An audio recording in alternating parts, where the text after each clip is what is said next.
with one of their designers, and stop by the Tailored Life store in Bennett. Rosie's Sports Bar and Grill, open for lunch and dinner at 1501 Center Park Road, just south of 14th and Highway 2. Jack Russell of Farm Bureau Financial Services is here to help you protect things that are most important to you. Whether it's your home, your family, or your future, Jack Russell has the proven experience to get the job done while developing authentic relationships with you. Give Jack a call today at 402-421-9100. Again, that's 402-421-9100. Or visit one of his 2 locations in Lincoln or Seward and learn how you can excel in the complicated world of insurance. Jack Russell of Farm Bureau Financial Services, a trusted and well-respected representative since 1999. 93.7 The Ticket is proud to provide listeners with daily opportunities to win contests and prizes on our airwaves, and would like to take this opportunity to remind you of a couple rules. All participants must be 21 or older and must wait 30 days after winning a prize to participate in another contest. Once you win, you have 30 days to pick up your prize at the KNTK Studios, 1040 O Street in Lincoln, or your prize will be forfeited. Thank you for participating in our contests, and thank you for listening to 93.7 The Ticket. Your new Total Wine in Lincoln has the largest selection of wines, spirits, and beers, plus totally low prices and friendly service from our helpful guides. With over 8,000 wines, 4,500 spirits, and 2,500 beers, you're sure to find your favorites and something new. You can even order delivery, in-store, or curbside pickup. Find what you love what you find, only at Total Wine and More. Now open in Lincoln next to Gateway Mall. Drink responsibly, B21. Garage doors can break down or quit working at the worst times. At Doors Plus, they understand that a broken garage door sometimes means repair and not replace. Sometimes, all you need to make your door like new again is a few bolts, a realignment, or even a new balance. Trust the pros at Doors Plus to handle your garage door repair the right way so you can get on with your busy schedule. Visit them online at DoorsPlusLLC.com or give them a call today at 402-590-5800. Doors Plus. Garage doors and more. This is On the Block with Nebraska Basketball Hall of Famer and 9-year NBA vet Eric Strickland.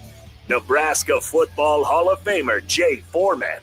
Middle school basketball coaching legend and Duke basketball shooting coach in his mind, Austin Orman.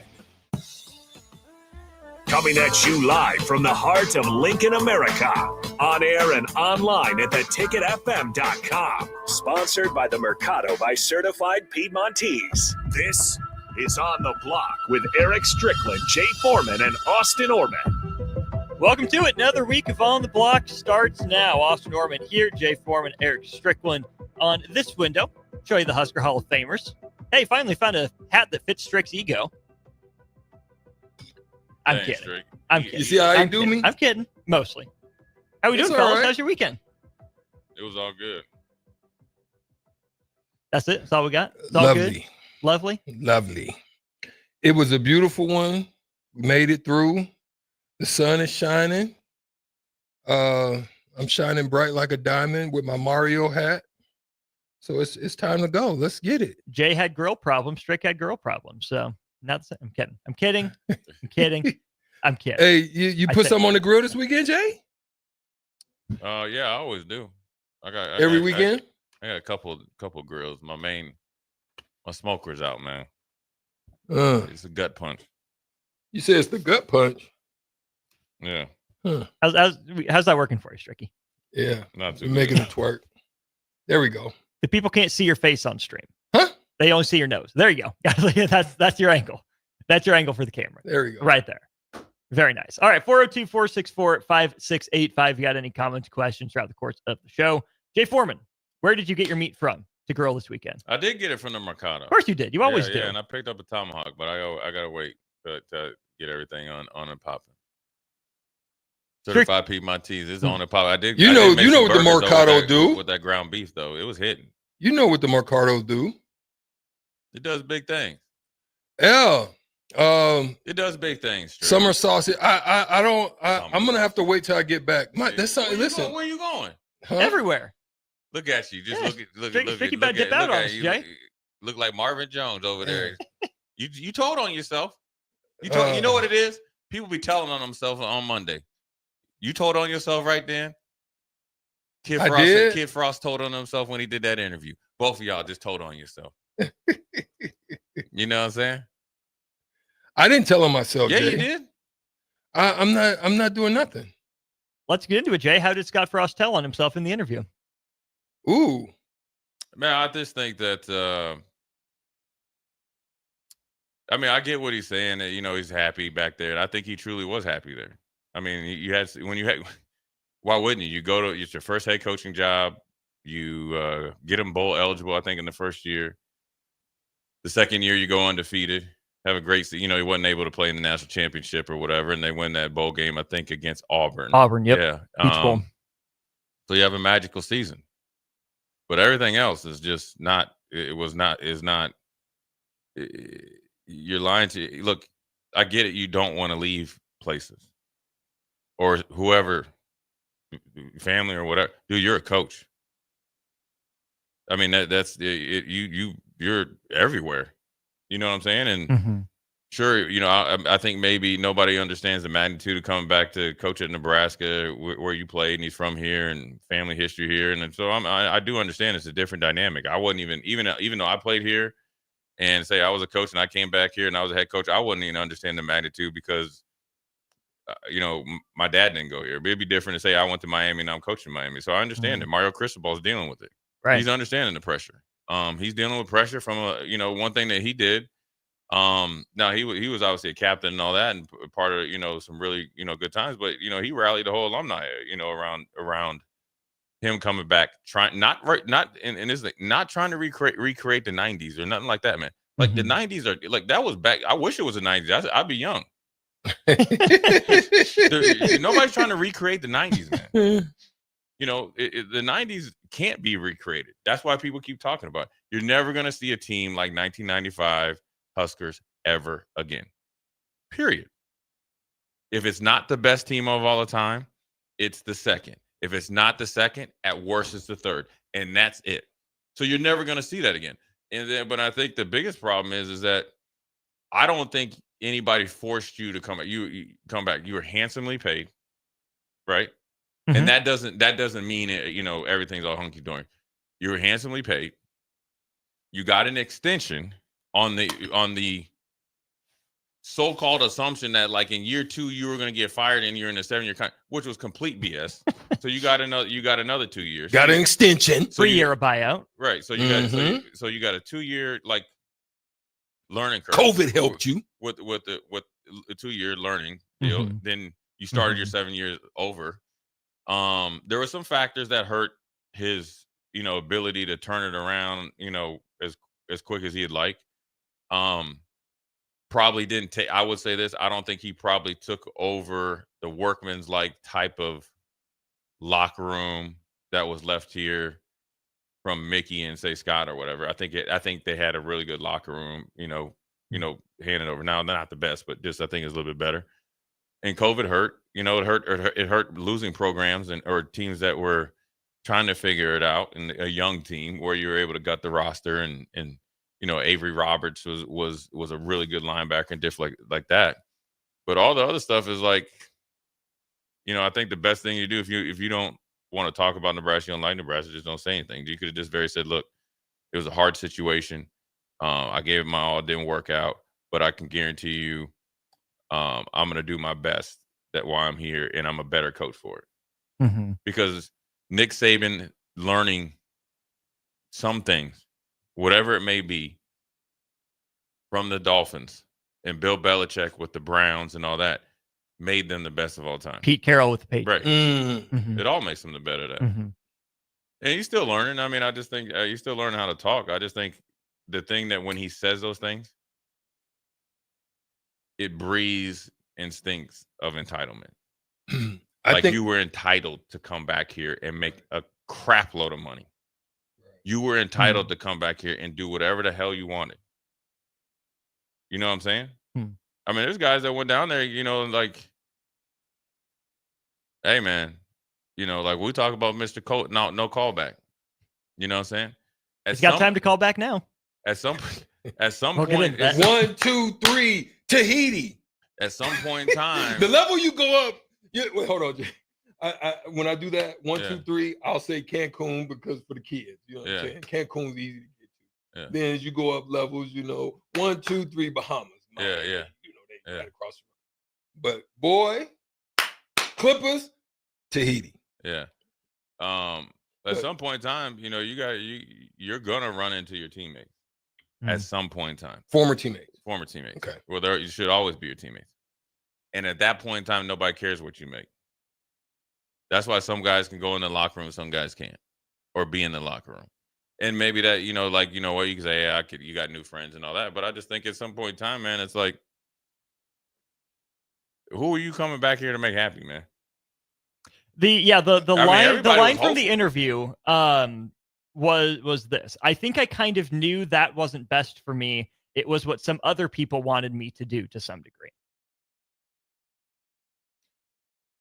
Well, here's the thing. I think I'm gonna throw and tell me if I'm wrong. Right. I think he was definitely the beneficiary of the previous, because this is before all the crazy transfer portals. Yeah. Usually when guys were there, boom, he's got a very creative mind. Sure. So he's able to take what he was able to do at UCF, right? But he's not charismatic. So that's why the tenure of that stay, I think, helped him, benefited him, because he was able to impart the wisdom and stuff that he has, especially offensively and stuff like that, the creativity. You hire the right people. You're already in a hotbed of talent. Yeah. So you take a lot of the talent that was already there, get the best and the most out of them. Hence, you're able to create this. Where I think he falls short is he's not charismatic.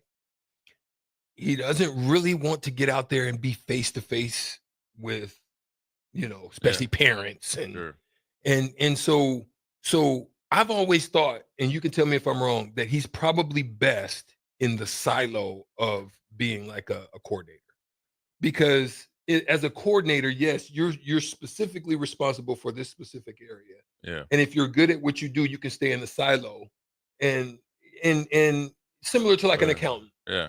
Yeah, I mean, there's some truth to that, and I think I assume going to working with McVay has probably helped him probably be the best, be a little bit better at that. And I think also UCF, you're off the beaten path down there in Orlando, so it's a great situation. And plus, you're always going to have speed athletes and stuff like that. Now you're not in the same conference, so it's a step up too, because you're in the Big 12 now, which is different than the AAC that he was in prior, and now you got the transfer portal, which you're constantly turning over your roster, or potentially constantly turning over your roster. And as a non-communicator, so that's where that's where you could fall. I'll go with like Lane Kiffin. I grew up with Lane, so I know him pretty decently, and played sports against him. We were ball boys together.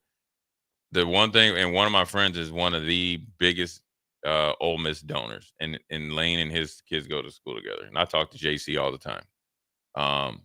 And he said the one thing Lane's done over the last few years is he has somebody that essentially can be in his blind spots, that's really good doing the things that he doesn't do overly well. And so, I think if it's a learning experience and seeing how Sean McVay is, and then he'll be successful down there. It won't be as easy. They probably won't go undefeated. It's hard. I mean, they'll be national champs if they go undefeated. But I think the biggest thing is that you have to reflect. Everybody's going to fail, and you have to, you have to have response. The excuses need to stop. Would Nebraska be in a better or worse spot right now if Scott Frost had said no to coming back home? It's a tough one, because you don't know. I mean, to be honest with you, that was the only hire. That's what people don't understand. That was the only hire. It was the best for him at that time. He was the hottest coach, and we needed a head coach. There was no other answer. Whoever came in here would have been fighting a ghost that never even won. It's like Jordan and everybody against LeBron and all them against Jordan. You're fighting a story that's already been written, because then you would hear, well, we never had it. We had a chance to hire him. We didn't hire him. If we needed to pay an extra $1 million a year, why didn't we? We needed to pay an extra $2 year. We didn't. Those would be the conversations here at the ticket. And so whoever was the head coach, that's what you'd be that's what you'd be fighting against. So then people would be like biting at you and pulling against you, even if you were trying to go forward. That's a good point. It was the right hire. It was the must hire. It just didn't work. No, I completely agree. I'm not trying to say that. Do we think Scott Frost would have won? What would that be? Do you think he would have won 28 games his next 3 years, like Josh Heupel did?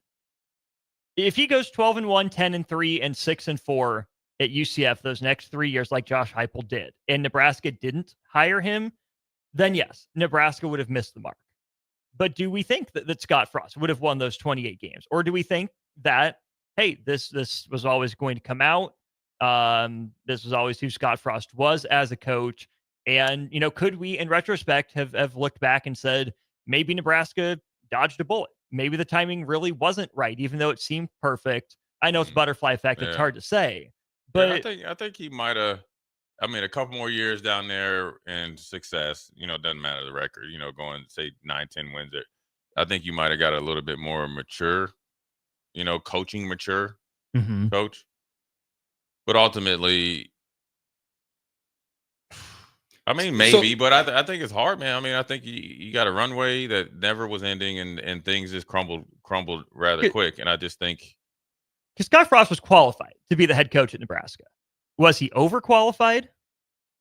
I don't think you can ever be overqualified. That's what I'm saying, right? So even if it seemed like a slam dunk hire at the time, if it was the only move, and I completely agree on that, that alternate timeline where what if Nebraska, hires Scott Frost now? Or what if Nebraska hires Scott Frost in 2021? Give a guy 3 years, COVID doesn't work out. He wants to go home, be closer to family. Yeah, then Scott Frost comes home. Maybe, again, it's all hypothetical. We don't know. But it's just interesting to hear these comments from Scott Frost, where I think I kind of knew that wasn't what was best for me. It was what some other people wanted me to do to some degree. And I think we've all been in those situations where we convince ourselves it's what we want. When we can see that other people are talking about it, we're in the limelight, our decision carries a lot of weight beyond just ourselves, and we don't know what that means till we go through it. So I don't think Scott, at least my reading of this, you know him better, you have more connections, I get that. My read on it is, I'm saying better than me. That's all I'm saying. That's all I'm saying. Okay? Yeah. I've met the man once. Anyways, I'm willing to believe there's some entitlement behind it, but really, I want to give Scott Frost the benefit of the doubt, where he's not doing this to poke at Nebraska. I don't think he's. I think he legitimately was a young, growing coach who needed to have an experience, and become wiser and more mature. And it just really sucks that it was bad at Nebraska. Yeah, I don't think he's poking at Nebraska. I think there's some. I think there's some factors that he's still upset about that probably didn't help him win. Yeah, but I think that's everywhere. I'm sure Kirby Smart's got to deal with BS at Georgia and so forth and so on. And I'm sure Coach Rule's got to deal with BS that can get in the way of just 100% focusing on football. I mean, it's no longer just a football coach job. You're dealing with a lot of nonsense. So I think that's where it comes from. I don't think he's poking at Nebraska like you're taking it. And there is some entitlement there. There's always been entitlement with him. I said the same thing. The only person that could stop Scott from being successful generally is him in anything. Because I'd be dumb to say here, he can call plays. He knows offense. So if he knows offense, I think he has a pretty good read on defense. I'd almost argue, I could say, when he really wants to, he can be engaging. He can recruit if he wants to. You don't go and still befriend some of the guys that he had at Oregon, or whatever, and just be like a cardboard box. Right. So that's where on the flip side is like, okay, well then what happened? Because he can. Now I will tell you, like, dealing with people straight up was probably not his best attribute. And then not even like as a player. And there's nothing wrong with it. There's a lot of good coaches like that. I just think there was some factors that didn't work in his favor. There was more factors that worked in his favor that maybe he didn't take advantage of, and it just didn't work out. Let's hit the text line here, 402-464-5685. Virginia Pirate says, that statement, like many other Frost statements, show exactly why it didn't work out at Nebraska. He obviously can't see that. Big Bird says the Lightning game cancellation had an effect. I'm sorry. We got to get over that. We got to get over that. That has to. Please do not ever say that again. I'm asking, and I'm saying please. What, what do you think you beat Akron, and then all of a sudden you just start reeling off 8-9 win games a year? And I do get it. You do like to get started with the winning on the right foot. But you got a bye week, essentially. Yeah, and that's not it. But look, you had a 99.2% chance to beat Northwestern at Northwestern and lost the game. Yeah. I was there. Right. So I mean, You blew it. And so and I will tell you, it was a little bit harder. I remember being here when I guess the rumors were coming out Scott was going to be, come the head coach. And I think we're still at 40th and O Street. And I was like, look, man, if you're a player on the team at that roster at that time, or when the season ended, like you remember after I think the Minnesota's last game and the dude won like we went 3 weeks in a row getting a Big Ten Offensive Player of the Year or a week. Including Artur Sitkowski. Yeah. And I was like, hey, Art Sitkowski! I was like, man, you guys better get in the gym. So I don't think he started with the things you needed to, but there was plenty of time to get it right. And I don't think that game had any effect. It would have been great. I just don't think it was that wasn't the end of it. That wasn't the reason. Last text before we get to break then, 0167 says, who is making decisions for Scott Frost? Is he really saying someone forced him to jump to his alma mater in the P5 from the AAC for millions and millions of dollars? Sounds like revisionist history, Scotty. And I get that. It's kind of what you were alluding to as well. But I don't think we're saying, Scott Frost is the marionette dancing on the strings at all, right? Scott Frost has to take accountability for his decisions. If he's not taking accountability, that's a problem. And that's going to show he hasn't learned. But I do think that sometimes we all make decisions motivated by other people. You can't tell me that the bright lights weren't alluring. Coming back home wasn't alluring. Being close to family wasn't alluring. He's got to own that. But it can also be true that other people wanted Scott Frost at Nebraska more than Scott Frost wanted to be at Nebraska. Those aren't mutually exclusive. Yeah, and sometimes you got to make those decisions very fast and stuff like that. And it's like whether you decide, no different than somebody goes to a school. Yeah, I guess I could equate it to myself. Like I had a lot of pressure to go to Miami, a ton of pressure, but I decided to, but ultimately my dad was like, man, go wherever you want. And if you sometimes can blind yourself to it and look at it like, okay, I'm only going to get paid X here and I'm going to get 2.5X here. It's great. And, you think you have, got you're going to be here for a long time, or you like, your whole contract. It is more appealing because, you think of it, but then things change. Like when Bill Moose was like, yeah, I'm going to do it one more year. That was it, because that letting you know, like you done. Like you're here in body, but the mind ain't there. And you're telling your coaches that when some of them need a little more oversight, right? And not there's a bridge at the end of the tunnel. I just got to be in my best behavior for 355 more days. Yeah. And I just think, it's just unfortunate, for any coach that's not success. It's a hard business. I grew up in the business. I know Jerry Burns. I know all these guys. I see how hard they work. It's tough.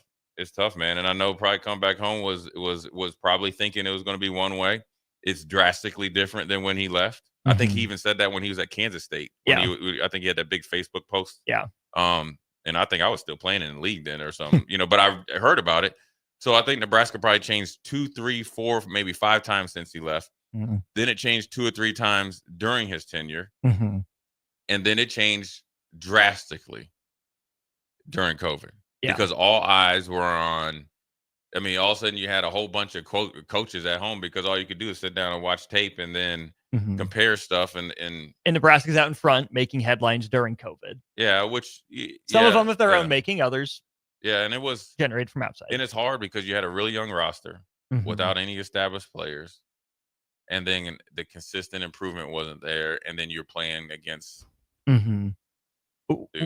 Wendell on our text line says some guys just aren't ready to be a head coach but make great coordinators. That is exactly what Stricky said. So I think we're on the same page there. Let's keep it in Husker land. We're going to talk to Wilson Moore of the Omaha World. Herald put out an interesting article end of last week about some potential lineups for Nebraska basketball. What could that look like? We'll get Willie's thoughts on that when we return.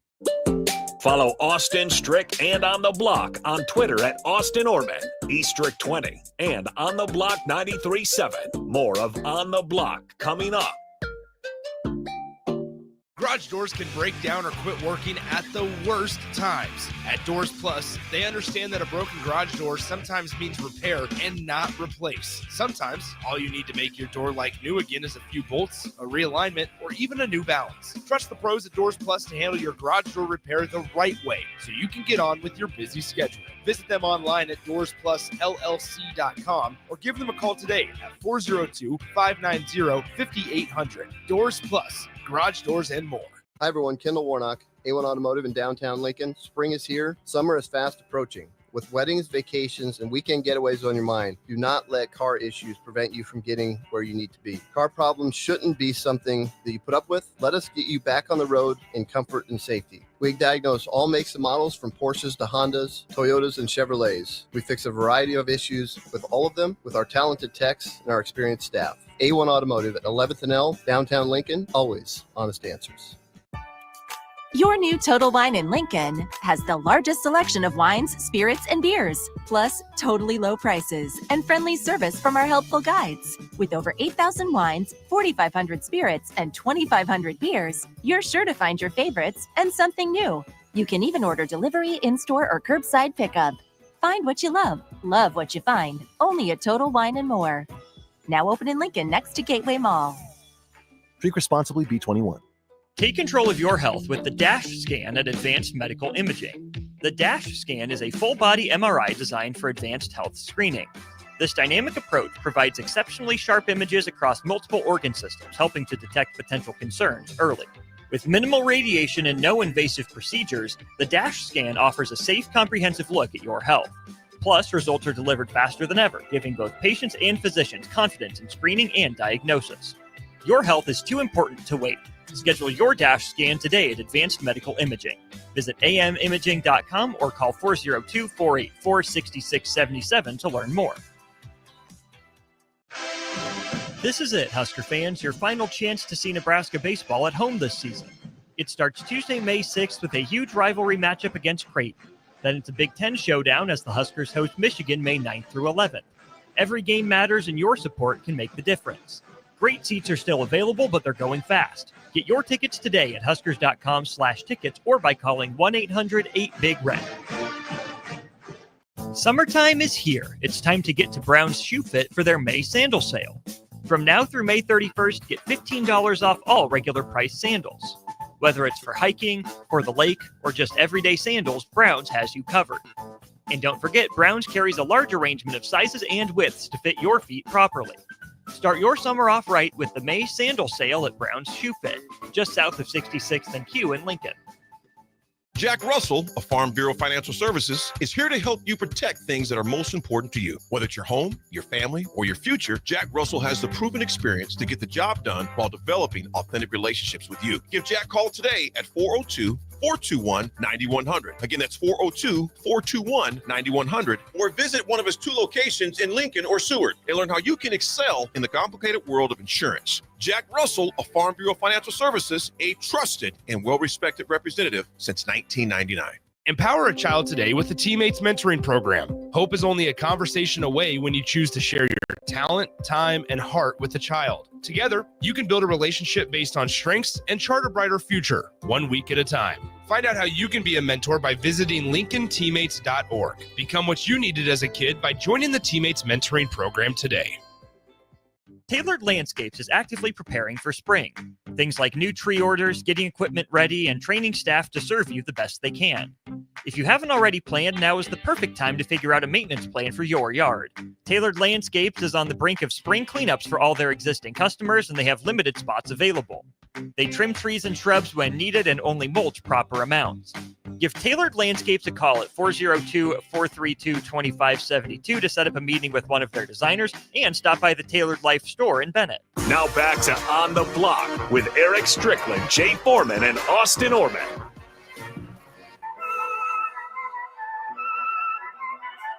This is On the Block. Austin, Strick, and Jay with you here, brought to you by the Mercado by Certified Piedmontese. We are turning our attention to our Aloe Fiber VIP line. Aloes, where they understand the importance of exceptional service with local heart. Local heart, indeed. Let's go there now. Let's bring in Wilson Moore of the Omaha World Herald. Wilson, happy off season that hasn't really been an off season yet. How you doing, man? Doing pretty well. Thanks for having me on. Absolutely. It's been about a month since Nebraska got back from Las Vegas as college basketball crowned champions, and there's been plenty of news on the roster. Let's just dive into that. I think that's going to be the focus here of our conversation today. 6 additions officially out of the transfer portal for Nebraska. When you look at the class of transfers that Nebraska brought in, what did you see Fred Hoiberg and his staff identifying in that crop of guys that make him a good fit for what Fred Hoiberg wants to do? You know, what really sticks out to me is how much similar the lineup and roster construction of this upcoming team is to the 23-24 team. I think there are a lot more similarities there than there are to the most recent team, most notably that just about everyone they've gotten is a proven three-point shooter. You know, Kendall Blue, Jamarcus Lawrence, Will Cooper, Price Sanford, these are all guys shot 37% from three last year. So that's what sticks out to me, that there seems to be a very conscious effort on Nebraska's side of getting guys who can shoot, getting back to what made them successful 2 years ago now, and kind of getting back to to players that maybe fit a little better within the style of offense that they've liked to play under Fred Hoiberg. I'm glad you went there because that was my first standout about the roster and the lineup that you put together for a possible starting lineup. We'll get to that in just a second. But so much has been made about how Nebraska's been trying to make its bones on the defensive end over the last few years. Obviously, you know, Fred Hoiberg and his best teams, you know, didn't not play defense. It wasn't all offense. It wasn't, you know, Iowa or current Alabama style of only offense, no defense. But do you think that this group or one like it that's going to be more focused on the offensive end is maybe a better fit for the way Fred Hoiberg wants to coach, where maybe Nebraska can outscore more teams rather than it can, you know, outstop some teams? Yeah, I think so. Because, you know, I think we've seen over the years of Fred Hoiberg coaching Nebraska that this is the offense they run. It's kind of an NBA style offense, you know, space and pace, you know, guys who can shoot. And I think what we saw with the way they played last year, and, you know, last year isn't this year and things can change, but that left them very little room for error. You know, like if they were a team who's, you know, they were at their best when out uglying other teams, playing gritty, but it didn't leave them with a whole lot of room for error. You know, when you're consistently not making shots the way Nebraska was, you got to really get after it defensively and on the boards. And there were nights they did that and nights that they weren't quite all the way there with that. And they didn't really have the firepower, it seemed, you know, beyond Bryce Williams going nuclear, which we saw him do at times, you know, beyond that of being able to pick it up when they didn't have that edge defensively. So Wilson, this is Eric. Your new nickname for me is Win More for W More. Wilson, listen, when you look at this team, you spoke about the makeup of the team. You spoke about how the look of the team reminds you of 2 years ago. But when you look at that 2 years ago team, do you think that is a sustainable model for Nebraska basketball? Or do you think it's a product of lack of focus in the NIL space of being able to go and really put together the right type of team? So you have to do it in the mold of roster construction, just in your own little way. Like how do you view it as you're really just kind of taking it in a holistic, you know, point of view?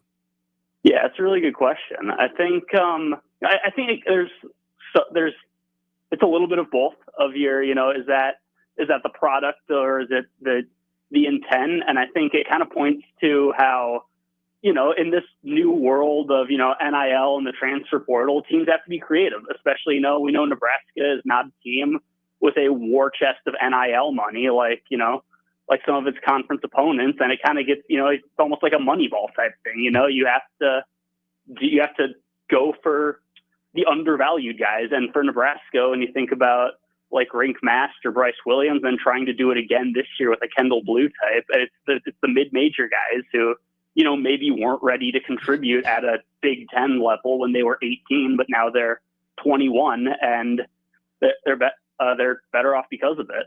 But I think, yeah, I mean, no question, if every team could go out and get get these blue chip guys, who'll, big name high school guys, then they'd do that. But, I think you have to adjust. I think Nebraska is doing what it can given its circumstances, given its financial situation. And this seems to be the best path forward for them, at least as of what we've seen over the past few years, which is, veteran guys who know how to play, understand the game, and come in a little bit more refined than like high school guys. We're talking with Wilson Moore of the Omaha World Herald here in our Aloe Fiber VIP line. Definitely get to omaha.com and find Wilson's articles. We turn to it now, looking at some of the lineups. That first lineup, the possible starters, Wilson, I went a very similar direction as you in the slot exercise. You have Jamarcus Lawrence as himself, Rink Mast as himself, Kendall Blue slotting into that Bryce Williams role, Price Sanford in there in the Juwan Gary, more offensive focus than defensive focus, and then Berke Boyikdengel in the Josiah Allick role. Two guys in there really stand out to me as I think about how that 23-24 team looked. In the first one is Kendall Blue, moonlighting, masquerading as in the Bryce Williams development plan potentially. The reason Bryce Williams, or part of the reason he became the player that he was because Jamarcus Lawrence got sent to the bench, because Jamarcus Lawrence and Nebraska weren't on the same page about playing point guard. Do you think that the Kendall Blue learning to initiate offense is in Nebraska's plans for him like it was with Bryce Williams?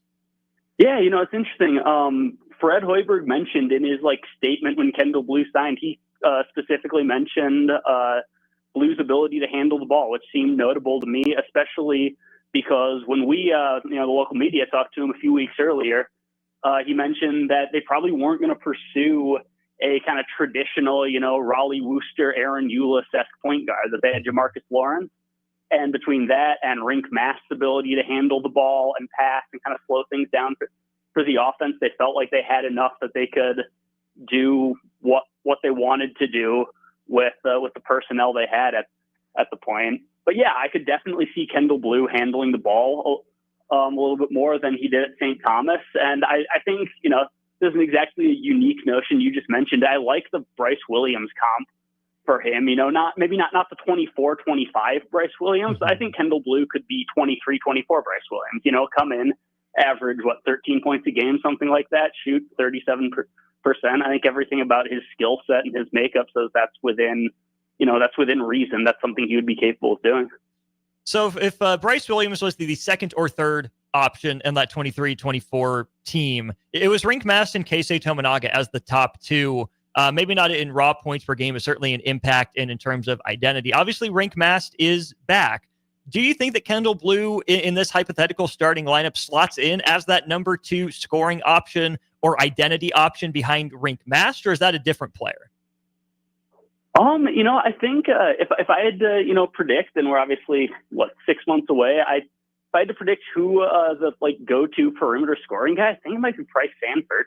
That's a guy who got better between his freshman and sophomore years at Iowa. Obviously, different situations, but his brother Peyton Sanford took a real sophomore to junior year bump. I could really see Price Sanford being the guy who leads this team in scoring.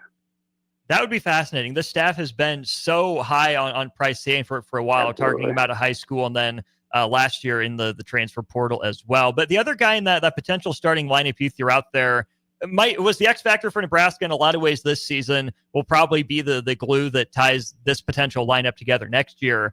And that's Berke Boyikdengel. If we keep that 23-24 comparison going, Berke is supposed to slot in the Josiah Allick role.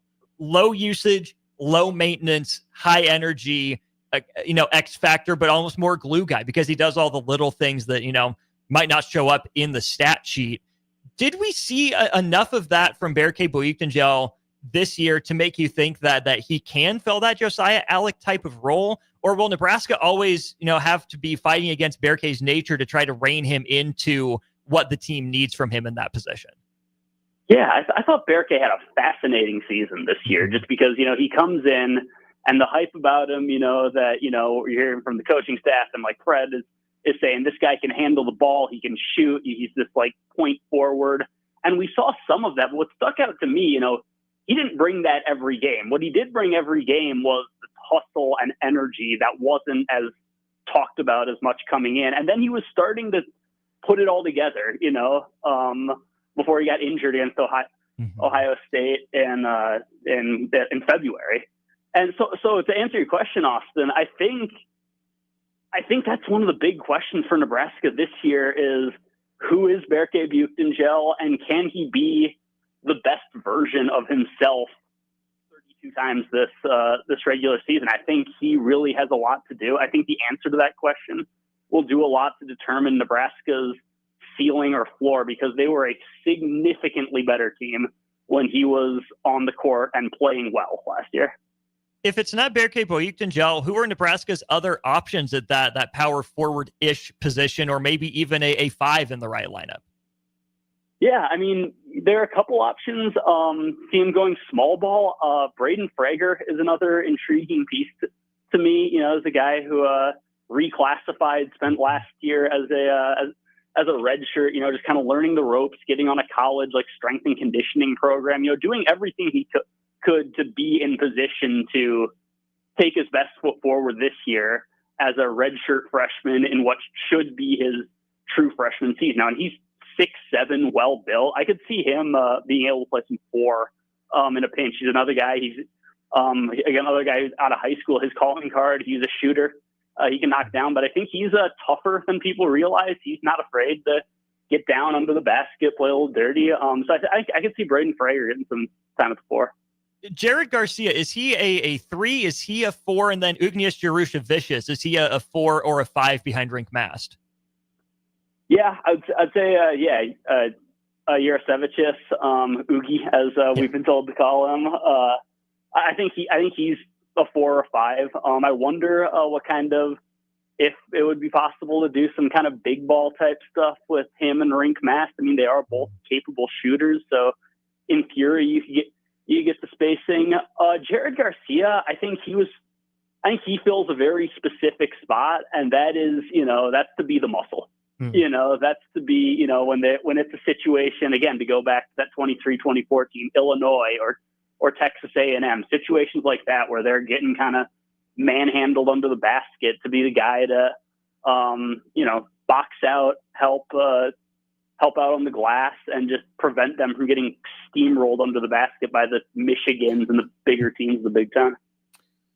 So with this team, give me your top 3 toughness guys, because there's times where I've questioned it, right? There's times where I looked and I said, okay, Jawan's really the tough. He's not giving us what he needs. That's why we're one of the reasons. You know, every team needs that one guy, Wilson, that you look at who sets the tone, right? Yeah.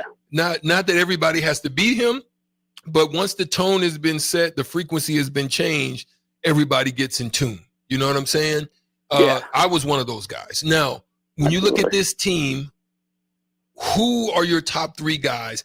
I'm going to give you one. I think is Cale Jacobson. I think he's just one of those guys that's just tough. He's hard and he works. He'll do whatever you need him to do. He'll handle, he'll rebound, he'll guard, you know. So tell me who your top 3 are as you look at this new makeup team. I'll start with Jared Garcia for the reasons I just said. He's a guy who can go in there, get some rebounds, back guy down. Sam Hoiberg, I'll say, you know, he's usually the smallest guy on the floor, but he just plays hard. That has been one of his main things the whole time he's been at Nebraska, is he's a guy who will dive on the floor. He will hound a bigger ball handler out past the perimeter. And then number 3, Berke Buchtengel. You know, just a guy, underrated rim protector, guy who can really defend in the post. Another guy who's, you know, willing to dive on the floor for a loose ball, to be physical, knock people around under the basket a little bit. Stricky is not sold on Berke's mental toughness. Physical toughness might be there. Could I throw Rink Mast in there as a mental tough guy? Absolutely. Yeah, he crossed my mind too.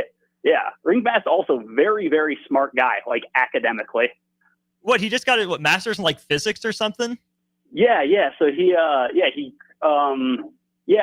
graduated from Bradley with a degree in physics, and then got his master's from Nebraska in applied science in like a year and a half. Yeah.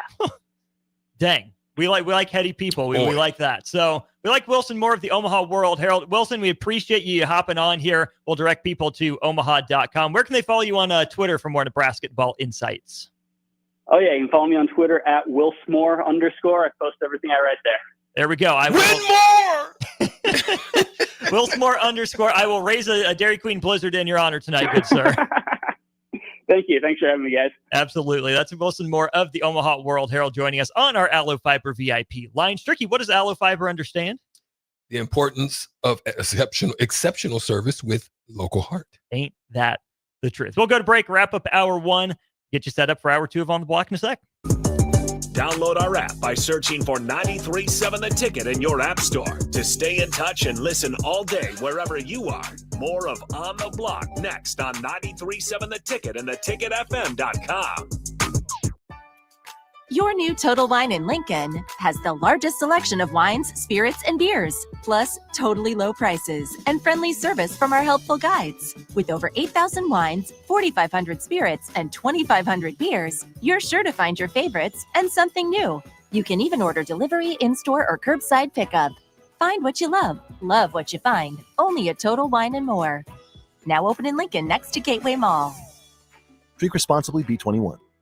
Jack Russell of Farm Bureau Financial Services is here to help you protect things that are most important to you. Whether it's your home, your family, or your future, Jack Russell has the proven experience to get the job done while developing authentic relationships with you. Give Jack a call today at 402-421-9100. Again, that's 402-421-9100. Or visit one of his 2 locations in Lincoln or Seward and learn how you can excel in the complicated world of insurance. Jack Russell of Farm Bureau Financial Services, a trusted and well-respected representative since 1999. Make plans to join 93.7 The Ticket and the Amon Green Foundation for the first annual Nebraska Esports Golf Tournament on Monday, June 9th at Wilderness Ridge. It's a 4-man scramble starting at 11 a.m. that will feature former Husker greats, including Amon Green, Johnny Rogers, Niles Paul, Tony Davis, Adam Carricker, Vershawn Jackson, and more, with great prizes and great golf. Sponsorships are also available. Email Jake at theticketfm.com for more questions or sign your team up online at theticketfm.com. Early bird registration goes through April 20th and overall registration goes through May 30th. Are you looking for an exciting new way to put your skills to work? Explore new career options in the fintech industry at Currency, a Sandhills Global company. We offer full-time positions in financial sales, compliance, operations, and other fields. We also offer a 4.5-day work week, an attractive benefits package, and opportunities for advancement. Put your motivation to work and grow with us at Currency. Visit gocurrency.com/careers to learn more. Tailored Landscapes is actively preparing for spring. Things like new tree orders, getting equipment ready, and training staff to serve you the best they can. If you haven't already planned, now is the perfect time to figure out a maintenance plan for your yard. Tailored Landscapes is on the brink of spring cleanups for all their existing customers, and they have limited spots available. They trim trees and shrubs when needed and only mulch proper amounts. Give Tailored Landscapes a call at 402-432-2572 to set up a meeting with one of their designers and stop by the Tailored Life store in Bennett. Support Matt Talbot Kitchen and Outreach on Give to Lincoln Day. Your gift will be received by a portion of Lincoln Community Foundation's matching fund. Homelessness is a complex problem facing our community. By working together, we can find solutions. Your donation for Give to Lincoln Day moves us closer to ensuring that everyone in Lincoln has a safe place to sleep at night. Because of your generosity, hope lives here. Give anytime through May 29th at givetolincoln.com. Summertime is here. It's time to get to Brown's Shoe Fit for their May sandal sale. From now through May 31st, get $15 off all regular price sandals. Whether it's for hiking, or the lake, or just everyday sandals, Brown's has you covered. And don't forget, Brown's carries a large arrangement of sizes and widths to fit your feet properly. Start your summer off right with the May sandal sale at Brown's Shoe Fit, just south of 66th and Q in Lincoln. When you were a kid, clubs were cool. Robotics club and space club and stuff like that. But what do adults get? Book clubs and quilting clubs? Nah, forget that. How about margarita clubs and old-fashioned clubs? Get to Upside Bar and Lounge for the best clubs in town. Try all 10 varieties of Upside margaritas or old fashions and take home a free souvenir glass. Grab the whole crew and pair it with taco night on Mondays or whiskey Wednesdays. Upside Bar and Lounge at 29th and Pine Lake. Muchachos has been serving Lincoln delicious pork, brisket, and chicken tacos for several years now, as well as Hatch Mac, nachos, and more. Muchachos also brings you close to the taste buds of your favorite local college athletes with NIL deals like the B3 burrito for Bella Bacon of Nebraska softball and many more. See a variety of different NIL options at Muchachos at 11th and K or order online at yomuchacho.com. Open 11 a.m. to 8 p.m. Tuesday through Saturday. Are you a fan of local wine, craft beer, cider, or spirits? Don't miss SIP Nebraska's 12th anniversary celebration May 9th and 10th at Mahoney State Park and join others who share your passion for great drinks. Enjoy unlimited tastings, live music, delicious food, artisans, and lawn games as you celebrate Nebraska's vibrant beverage industry. And when you find one you love, you can buy a bottle to take home. Choose your ticket package at sipnebraska.com. The SIP Nebraska Spring Festival, a Blur event, May 9th and 10th at Mahoney State Park in Ashland.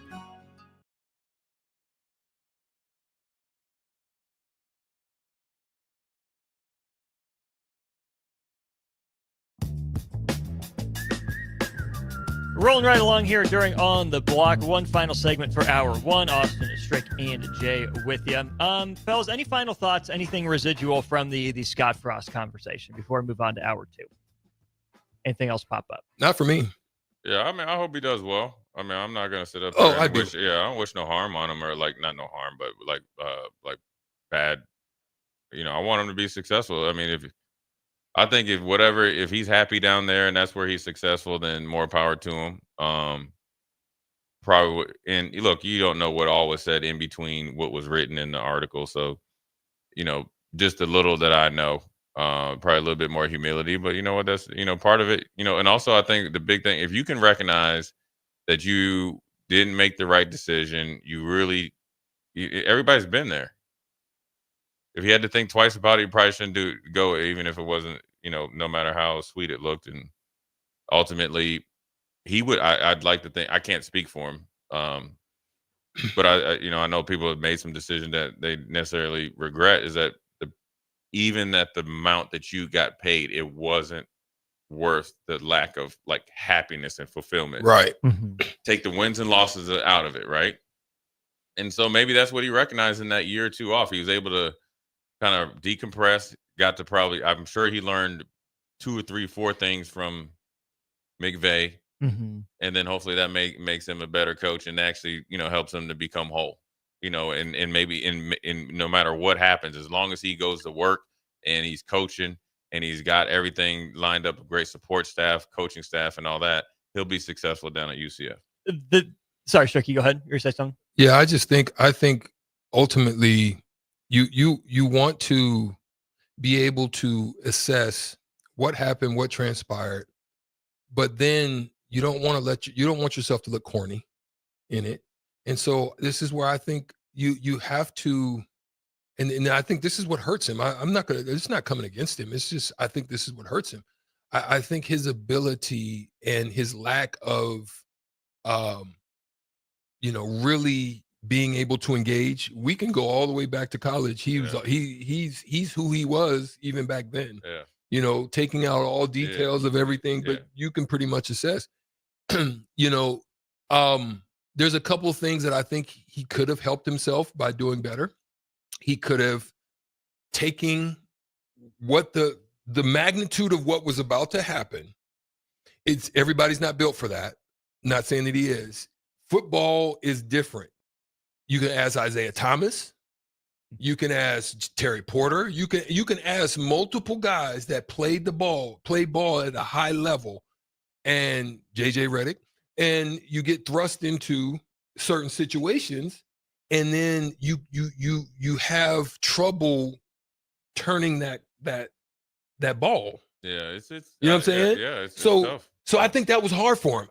Because if he, I think, would have came in, understood the magnitude of what was about to happen, I think the problem with that is taking humility, righting previous wrongs, because you're back in the place where things probably you done and people you rubbed wrong, and take that, go face it, deal with it face to face, look at it, handle it, and then surround yourself not with a bunch of yes men, but actually people that are going to challenge you. And that, I think, could have helped him in this circumstance. Yeah, I think that would have helped. To be honest, I think also, probably like, it was weird. The weirdest thing, and I don't understand this, I guess, is, I've been blessed with it. I grew up with some decent guys, I mean, heck, one of my best friends, me and Jamal, we threw hands, is that right? But we hugged it out afterwards, right? It was, we were playing basketball. It was funny too. And then, but the thing is, so a friend group was pretty good. My whole thing is like, I just always wonder, like, how you think like everybody's against you.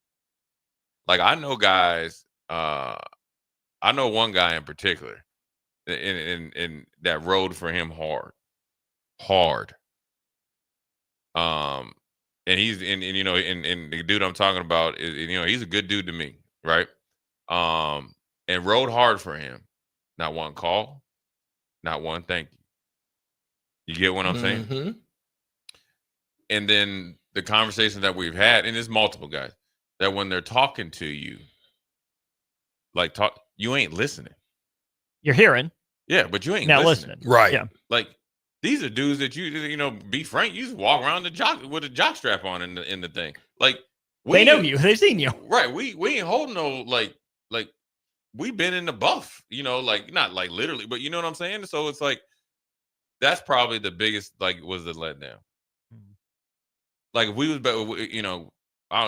if we was kicking and drinking a beer, and he asked like, "What?" I was like, "That's where you messed up." Because I said the first thing I would have. I think sometimes you get, or go play golf. You get caught up in this thing. Like, golf is where you, no real talk. Right. Like, if you really want to hash some things out, go. Barriers come down. Right. Because you're out there. You're out there 4 hours. You're going to embarrass yourself. Yeah. I'm just saying, I think golf was part of the problem. No, what I'm saying is, tell me what I'm saying. I know what you're getting. I think the best thing you could have done was really dig down and get down and say, "Hey, listen." Like, when we used to get down in the pit, there's no windows, there's no nothing, there's no fair dodging. You get in fight with dudes and we hugging it out, coming out. Like, not literally like that. You get down there and you get dirty and you figure it out. Because at the end of the day, a lot of guys that had his back, he was like, "I'm gone." Like, I'm talking about like Kaiser Soze. And those are the guys could have gave you information and would have kind of lead you in the right way. But also think like it's not 100% his fault though. No. Because look, there's things that happen. I'm going to tell you this. The hardest, if I was a head coach, this is the hardest thing for me. And this is actually probably the best thing best advice I could give. The last person you think about is you. I can't speak for Coach Rule. I'm just saying, for like, that'd be the hardest. Like, you could go and get there at 4 o'clock in the morning and leave at 10 at night. And you're working your butt off, right? With the assumption and with the, I guess, obligation as I'm paying you as assistant coach that you're doing your thing. Mm-hmm. Well, then you're human. You go do it. Well, guess who gets fired for it? Me. On the flip side, anything I do, how I treat the milkman, how I talk to a realtor, how I deal with Austin, how I deal with Strick, can't be the betterment for me. It's got to be a betterment for you. Because if I jacked up, if I do it and I get fired, we all fired. Right. We all fired. And so I think maybe that's it. But also think, I think if Scott really is down there focused and energized, I think they're going to get the best version, a better version of him. I don't even know if they got the true coach now. I mean, when you go down there, like, correct me if I'm wrong, when you get hired, so say you get hired in February, right? January, February. So you're down there, you play one season. So then that's like 10 months, right? Because you're probably moving back and forth. So 10 months, right? Then you play another season. So that, let's just say, so you're down there really for a little bit less than 2 years. Mm-hmm. And then you're going back to another place. So I think that, his tenure would be there and obviously being in other places. So ideally, hopefully they get the best version of him. Or better. And I'm just talking coaching. Yeah. You know what I mean? I'm sure he knows how to recruit a little bit better. He probably, being in the NFL, probably understands. If he talked to a lot of the college players that are coming in, because the Rams relatively have a young roster, if besides the superstars. So I think he was a special teams coach, assistant coach, or like something. So you're dealing with those dudes. So you should be able to connect with those guys that you're going to now, just in a mindset a little bit easier because you're just dealing with the guys fresh out of college. Right. In theory. Yeah. And versus now, like, I recruited this knucklehead. I'm stuck with him for 3 years. You know what I'm saying? Mm-hmm. There's a lot there. It's a really interesting article from Andrea Adelson of ESPN. I'm sure we'll dive into a little bit more of that to start hour 2. If not, we'll get into Troy Dannon being named to the College Football Playoff Selection Committee. Not the first person with Husker ties there, but certainly the most direct ties, as the sitting AD is now on the College Football Playoff Committee. We'll hit that to start off hour 2 of On the Block. Follow Austin Strick and On the Block on Twitter at Austin Orman, eStrick20, and On the Block 93.7. More of On the Block coming up. This is Lincoln's home for sports talk on the FM dial. Also online at theticketfm.com. On the internet, KNTK FM Firth, 93.7 The Ticket. Your new Total Wine in Lincoln has the largest selection of wines, spirits, and beers, plus totally low prices and friendly service from our helpful guides. With over 8,000 wines, 4,500 spirits, and 2,500 beers, you're sure to find your favorites and something new. You can even order delivery, in-store, or curbside pickup. Find what you love what you find, only at Total Wine and More. Now open in Lincoln next to Gateway Mall. Drink responsibly, B21. With UBT, you've got total control over your money. Like Doug, who runs his game day tailgate like a well-oiled machine. I got burgers, brats, chicken, dogs, plus all the fixins. And with the UBT Go app, I can track my food spending from anywhere. Pro move. They don't call me Grill Sergeant for nothing. No matter your goals, UBT helps you feel good about reaching them. Union Bank and Trust. Member FDIC. Tailored Landscapes is actively preparing for spring. Things like new tree orders, getting equipment ready, and training staff to serve you the best they can. If you haven't already planned, now is the perfect time to figure out a maintenance plan for your yard. Tailored Landscapes is on the brink of spring cleanups for all their existing customers, and they have limited spots available. They trim trees and shrubs when needed and only mulch proper amounts. Give Tailored Landscapes a call at 402-432-2572 to set up a meeting with one of their designers and stop by the Tailored Life store in Bennett. This is it, Husker fans, your final chance to see Nebraska baseball at home this season.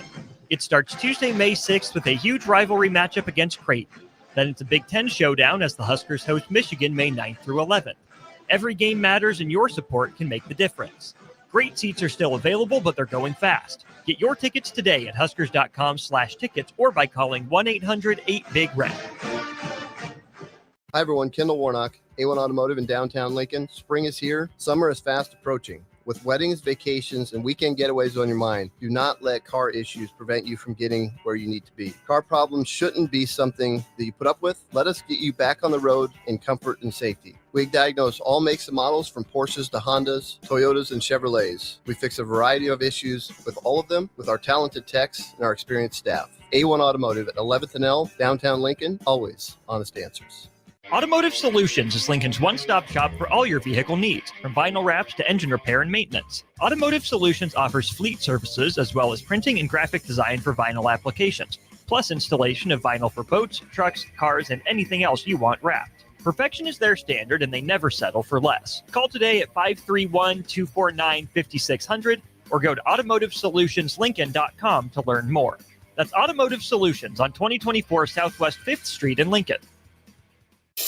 Are you looking for an exciting new way to put your skills to work? Explore new career options in the fintech industry at Currency, a Sandhills global company. We offer full-time positions in financial sales, compliance, operations, and other fields. We also offer a 4.5-day work week, an attractive benefits package, and opportunities for advancement. Put your motivation to work and grow with us at Currency. Visit gocurrency.com/careers to learn more. Support Matt Talbot Kitchen and Outreach on Give to Lincoln Day. Your gift will be received by a portion of Lincoln Community Foundation's matching fund. Homelessness is a complex problem facing our community. By working together, we can find solutions. Your donation for Give to Lincoln Day moves us closer to ensuring that everyone in Lincoln has a safe place to sleep at night. Because of your generosity, hope lives here. Give anytime through May 29th at givetolincoln.com. Load up on meat and more this spring at the Mercado by Certified Piedmontese, with great selections of T-bones, tomahawks, ribeyes, filet mignon, brisket, sirloin, and so much more. The Mercado has locations at 84th and Havelock, 30th and Yankee Hill, and now 85th and Old Cheney in Lincoln, where you can have $2 draft beer every Thursday night from 4 to 8 p.m. and half-price espresso drinks on Fridays from 8 a.m. to 2 p.m. Get to the Mercado today for the best meat in town. Are you a fan of local wine, craft beer, cider, or spirits? Don't miss SIP Nebraska's 12th anniversary celebration May 9th and 10th at Mahoney State Park and join others who share your passion for great drinks. Enjoy unlimited tastings, live music, delicious food, artisans, and lawn games as you celebrate Nebraska's vibrant beverage industry. And when you find one you love, you can buy a bottle to take home. Choose your ticket package at sipnebraska.com. The SIP Nebraska Spring Festival, a Blur event, May 9th and 10th at Mahoney State Park in Ashland. This is On the Block with Nebraska Basketball Hall of Famer and 9-year NBA vet, Eric Strickland. Nebraska Football Hall of Famer, Jay Foreman. Middle school basketball coaching legend and Duke basketball shooting coach in his mind, Austin Orman. Coming at you live from the heart of Lincoln, America. On air and online at theticketfm.com. Sponsored by the Mercado by Certified Piedmontese. This is On the Block with Eric Strickland, Jay Foreman, and Austin Orman. Welcome in hour 2 of the show, brought to you by the Mercado by Certified Piedmontese. Austin Orman, Jay Foreman, Eric Strickland. Hey. Way up on that Emerald Coast. Hey, me and Strick was blended in with the Guinness. Looking over with the telescope across the the channel. Hey, you be getting on there talking about we seen Bigfoot. Man, it's not the Loch Ness Monster over there, but I know it's over there. Every time they see a branch in that lake, they talk about they seen the Loch Ness Monster. There's Nessie. You listeners, this is what I have to deal with every day. These two right here. These guys are comedians. They need a stand-up. Do we have a stand-up comedy venue down here? We call it old school, 5 to 6 weekdays. Yeah. What are we looking at? Dang! On that car. We see a lot of stuff over here. Yeah, no, we're not. My goodness! How do you figure it out, Lincoln? And it's dirty. You need to go to the car wash. Oh my gosh, that's a lot of words. Mm-hmm. Somebody lost a bet. I think that said 25% off. I'm pretty sure that's what it said. Or they lost a bet. Oh, we see some hey, funny things down here. Yeah, that's true, right? It's good stuff. Austin, Austin did you be jabbing? 402-464-5685. Shaking cats. On the low. Troy Dannon, college football playoff selection committee member this year, as well as Jeff Long, a longtime college athletics administrator. Troy Dannon replaces Damon Evans, who took the SMU job. He left Maryland to go down to SMU. And I think on the one hand, this is a pretty logical choice, guys. I mean, Dannon has been on the NCAA Constitution Committee, on the D1 Transformation Committee. He's chaired the Football Competition Committee and was on the Executive Committee of the Football Oversight Committee. So, again, I think just for Nebraska, you look at Troy Dannon, he's an asset, right? Yeah. It's not like he's going to be on there and, you have to recuse yourself if your team's in discussion. So it's not like Troy Dannon's going to magically place Nebraska in the college football playoff. But I tend to think more information is better than less information, and having a guy that's respected by his peers and on boards and committees like this, I think only bodes well for Nebraska moving forward. Yeah, I mean, it's just like, well, heck, it's like when you become, most of the time when you become president, you start out like at the low level and you go up, man. The more that you know, and the way you worked up, how the bottom level or one committee works, because they all kind of go together, right? And so I think the experience of the other committees will make them better on the college football playoff, panel. Now, obviously, the best scenario for Nebraska is that he is not in any of those meetings, because that means Nebraska is in the heat, right? And so that should be the Nebraska's goal. But I also think for me, or for me, if I was on there, which I won't, but for future references, knowing what the discussion points are. Mm-hmm. Why you get to go first and tell all my business, man? But I think you're on something. You know what I mean? I'm with you. I'm feeling you. So I think it bodes well for Nebraska, but I think it bodes well for Nebraska. But I think the best thing would bode well for Nebraska is he's not in any of those discussions. Well, great point. I'm going to tag on that point because for me, being in the room. Okay, first I'm going to take it outside. One of the best things that I love to do is I don't ever want to be the smartest person in the room. I don't want to be the richest person in the room. I don't want to be the coolest person in the room. I want to be able to bump shoulders and rub shoulders with those who I can learn from, get an understanding out of, can maybe show me something unique and different, and to hear the vision of where it's going, and then strategically figure out how I can implement that into what I'm trying to accomplish, what I'm trying to build, what I'm trying to grow, what I'm trying to start. Yeah. Right. So I look at it from that standpoint. You said he's already been on other committees. I think this is a unique challenge in that it's pinnacle. It's been at pinnacle for dynasty type of situations. But then on top of that, you've fallen from grace. You're one of the only teams that for a long time until just last year hadn't been to a bowl game. So now I want to be in those rooms, and I like that you said I don't really want to be in those rooms because that means I'm doing something. But initially, I definitely want to hear what's going on, where we're trying to take it. Are we trying to go to a two conference system? I want to know these things so that I know kind of how I can fit. I know that Nebraska, and I think Nebraska's regents, I think that their governing body or whatever it is, they need to stop hoarding. You know, for me, I feel like there's some hoarding going on. I think they need to start release the Kraken, you know, and release some paperwork into the mix. I don't need to be the top dog, but just let me get in the game, baby. Let me sit down and, you know, bump shoulders with you. You know, I don't want to be standing there watching. You know how it is when you go to casino and you standing in Vegas or something, and everybody's they got to shake them up, shake them up, shake them up, shake them. Baby need new shoe. Ha! And they rolling the dice and all the money's changing, and you standing there looking at the sideline. Let's watch it. I don't want to be watching. Let me get in and get my celebration on. I'm hoping Dannon uses this as that opportunity to place themselves. Now you don't have to worry about 4. You just get in the 12, baby. Yeah, and it might be figure 15. out how to get to the 12. I don't know. I know they have a revolving tenure. I don't know how long it takes, but I think also a thing would be for anybody that's on that committee, it'd be really interesting to see how people think when it comes to 3-year terms, by the way, playoffs.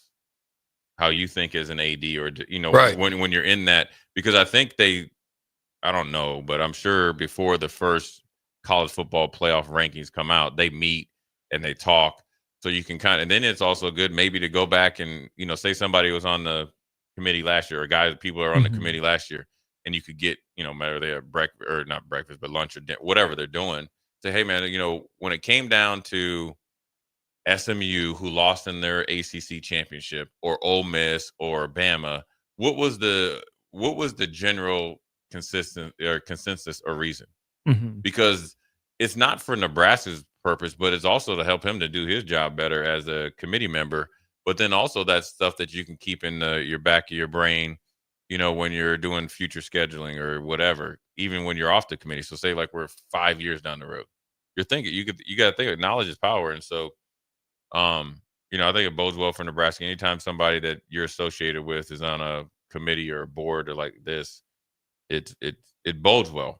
But the only thing that bodes well for Nebraska is we got to play well, win the football game. Yeah. That's and then it. then the decision is easy.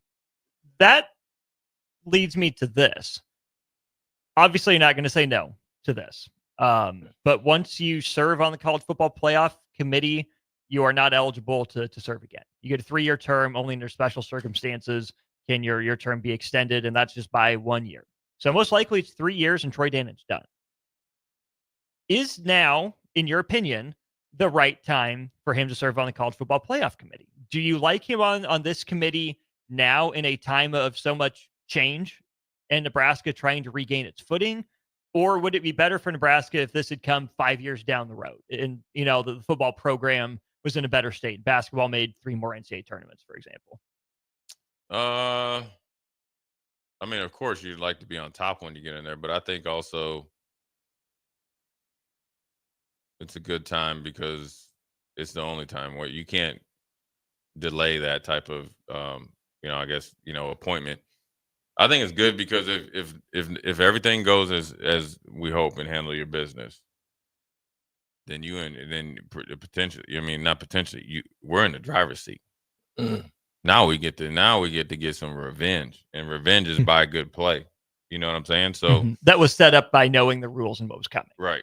Now we can start to really get to the dinner tables and what we want to. So I think it's the perfect time.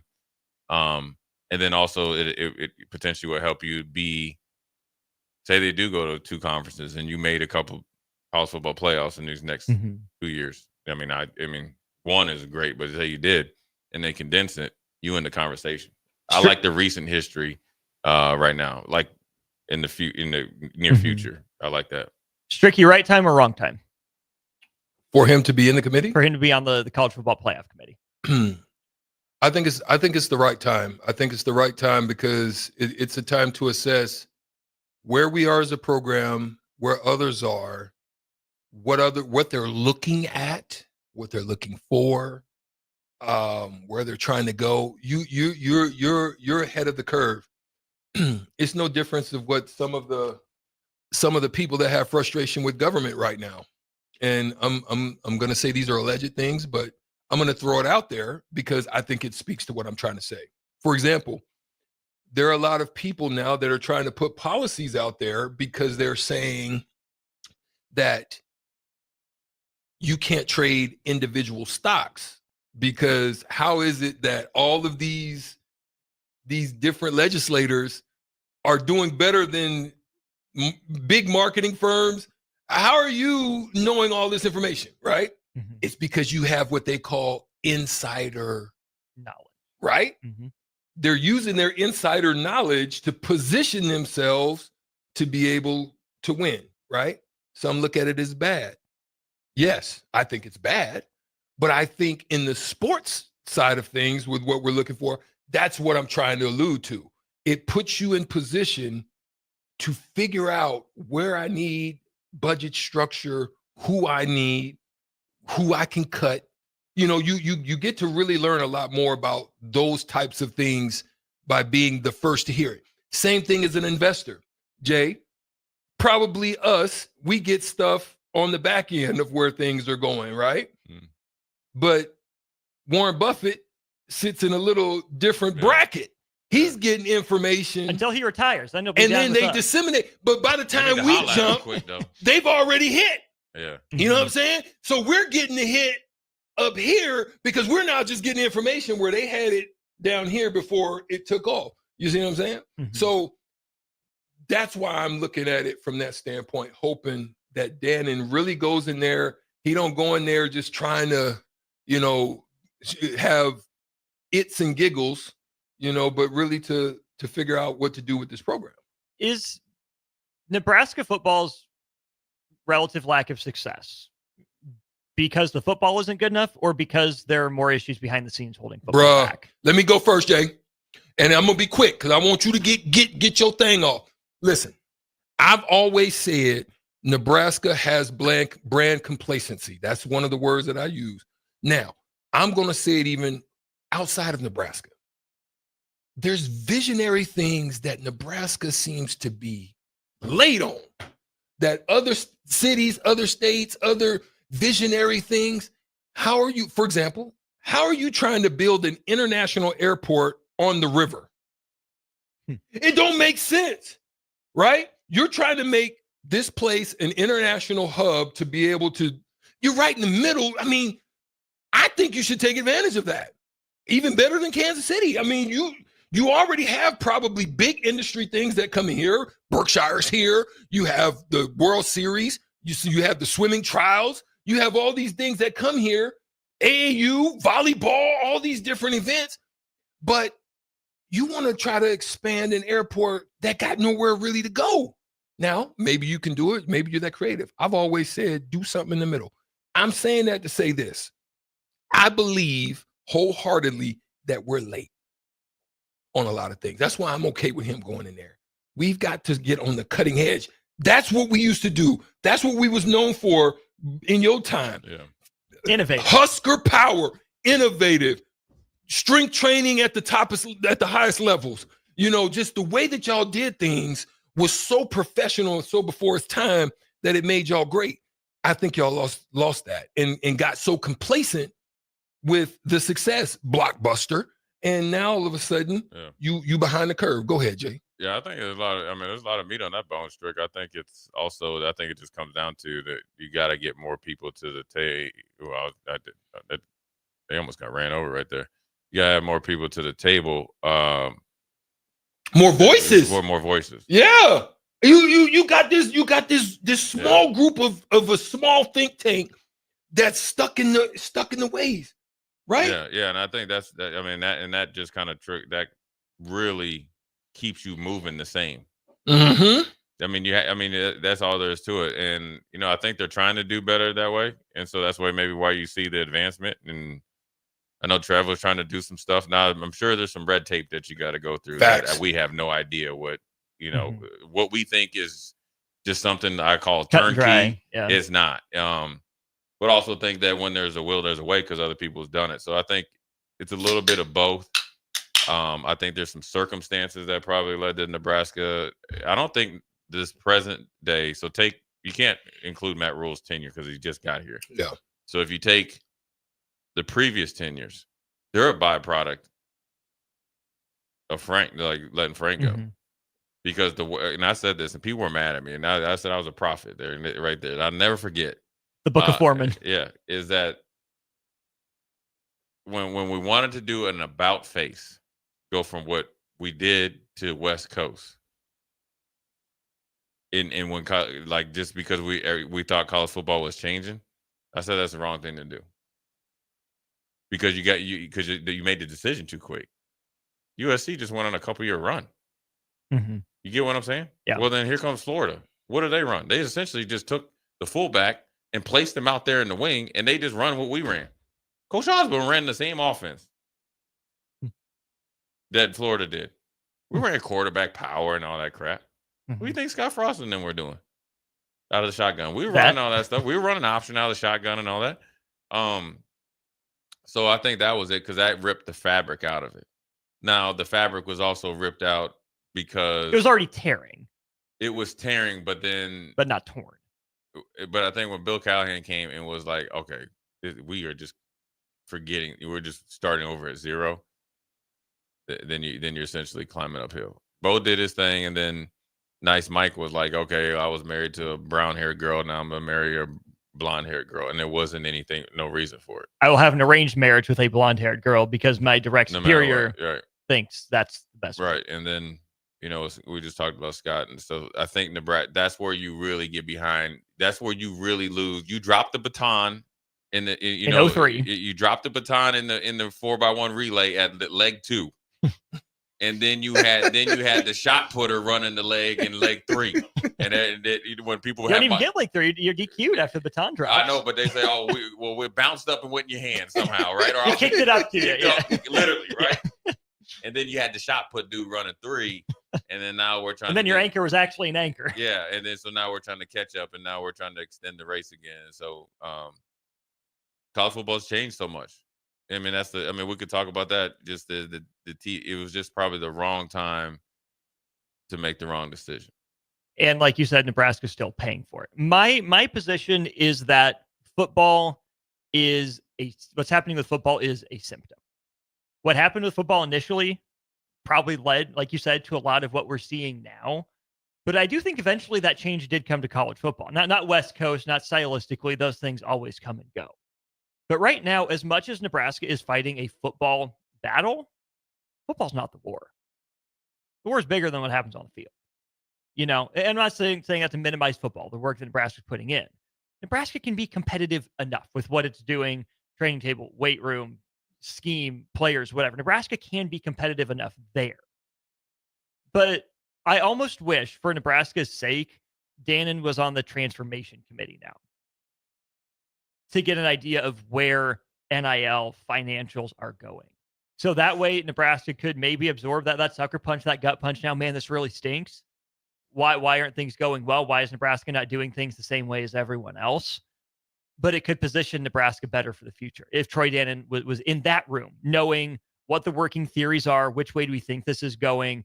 Do I have the right people in place to help us take advantage of the next era when we think there will be more rules and more alignment? Because him being on the college football playoff selection committee doesn't hurt Nebraska. My dad throws out there, worked out pretty well for North Carolina men's basketball to have their AD on the committee. If it's close and they like Troy Dannon and he's respected, maybe that gives Nebraska some benefit of the doubt. And that's fine. That's all great. But that to me is staring too much at the trees and not looking at the forest. I would rather Nebraska have a plan and be in the room and Troy Dannon gets information. All these athletic directors get information. But I would rather Nebraska have an insider for the entire future of NIL and the economics of college football. That's where Nebraska is struggling relative to these other programs right now, is that when Nebraska could innovate in football, Nebraska was really good. Nebraska is finding it very hard to innovate in money because there's just not as much of a donor base, because there's just not as much raw dollars and cents as an Ohio State, which is much bigger, as a Michigan, which is better funded, right? That's the battle Nebraska is fighting right now. So to have an insider that would know what the ins and outs of those rules were going to be, that's the innovation that I think Nebraska needs. And I wish Troy Dannon was on that committee right now. Yeah, there's some truth to that. I also think, you know what it really comes down to, Austin? Win football games? No. There's just not a lot of good football players out there. Wow. Now that's something to talk about. I need to hear. That's a deeper conversation. There's a lot of really good athletes. Oh, that's so good. We need to dig There's on more that. depth of athletes. We need to dig on that. Let's stick a pin there. Yeah. Let's go to break. Let's We continue can come this back later. conversation. 402-464-5685. Hit us up on our Starter Heyman Jewelers text line. That's deep. We got a big old drumstick to chew on, courtesy of the Mercado by Certified Piedmontese. We'll talk about it next. Download our app by searching for 93.7 The Ticket in your app store to stay in touch and listen all day wherever you are. More of On the Block next on 93.7 The Ticket and theticketfm.com. Load up on meat and more this spring at the Mercado by Certified Piedmontese with great selections of T-bones, tomahawks, ribeyes, filet mignon, brisket, sirloin, and so much more. The Mercado has locations at 84th and Havelock, 30th and Yankee Hill, and now 85th and Old Cheney in Lincoln, where you can have $2 draft beer every Thursday night from 4 to 8 p.m. and half-price espresso drinks on Fridays from 8 a.m. to 2 p.m. Get to the Mercado today for the best meat in town. Get ready for the largest dirt late model event in Nebraska, race fans. The Lucas Oil Late Model Dirt Series is heading to Eagle Raceway's High Bank Heist on Thursday, May 15th through Saturday, May 17th. See the greatest dirt late model stars in the country compete for $10,000 to win on both Thursday and Friday, and an enormous $50,000 to win 75-lap main event on Saturday. The High Bank Heist, May 15th through May 17th at Eagle Raceway. For more info, visit eagleraceway.com. Let's go Lucas Oil Late Model Racing. Eagle Raceway, just 10 miles east of Lincoln on O Street. Hey guys, it's your girl Jordan from Starter Heyman Jewelers. Have an anniversary coming up? I've got you covered. Celebrate your love with the timeless elegance of jewelry. This anniversary, give the gift of sapphires, emeralds, rubies, or gold. Find the perfect piece that reflects the beauty and depth of your commitment. Whether it's your first anniversary or your 50th, surprise your loved one with a gem as beautiful and rare as she is. Until next time, this is Jordan at Starter Heyman Jewelry. Happy shopping, guys. If you want to make new floor shopping easier, come to O Street Carpet. Hi, I'm Steve Carper. Our flooring professionals can help you choose the best flooring for you, your family, and your budget. We eliminate the confusion. Even better, you'll be enjoying your new flooring much sooner. No 6 or 8 week waits. We'll install right away and save you money on installation. Floor shopping made easy every day at O Street Carpet. O Street Carpet. 1732 O Street. Family owned and operated. Always the best value. Are you looking for a place to relax and unwind after a long week? Grotto Bar and Lounge is the perfect spot to enjoy a full menu and in-house DJs on Friday and Saturday nights. If you're wanting to start your Saturday or Sunday off the right way, stop by for brunch starting at 9 a.m. Don't forget, Grotto offers a full catering service as well for those graduation parties, birthday celebrations, and weekend family get-togethers. Give Grotto Bar and Lounge a call today at 402-261-3019 or visit them in person at 70th and A in the Clock Tower Shopping Center. Things that impair you come in many different shapes and sizes. Some are the shape of beer and liquor bottles. Others look like cigarettes but aren't cigarettes at all. These are the things we know impair us, the things our parents warned us about. What we're not always aware of is our new prescription, or the over-the-counter medicine we picked up just for allergies or a bad cold. See, it doesn't just matter how much of a substance you take. If you are impaired, driving is deceptively dangerous. Don't drive impaired. Paid for by the NDOT Highway Safety Office. Empower a child today with the Teammates Mentoring Program. Hope is only a conversation away when you choose to share your talent, time, and heart with the child. Together, you can build a relationship based on strengths and chart a brighter future, 1 week at a time. Find out how you can be a mentor by visiting LincolnTeammates.org. Become what you needed as a kid by joining the Teammates Mentoring Program today. The end of the school year is drawing near, which means graduation parties are coming soon. Are you prepared for hosting? Führer's Cheese Spread is the dip that brings everyone together to celebrate graduations and the close to a great school year. And it goes well with crackers, meats, soups, and more. How could you consider throwing a party without it? Get to your local grocery store today and load up on Führer's Cheese Spread. No graduation party is complete without it. Are you buying a home? Westgate Bank understands that you need to make important decisions during your home buying journey. Our local lenders in Lincoln and Omaha make themselves available so you can get the information you need to know. Use our mobile mortgage app to manage your transaction from pre-qualification to closing, no matter where you are. Get the service and convenience you want from a local community bank where our interest is you. Learn more and visit us online at westgate.bank. Westgate Bank, equal housing lender, member FDIC. Now back to On the Block with Eric Strickland, Jay Foreman, and Austin Orman.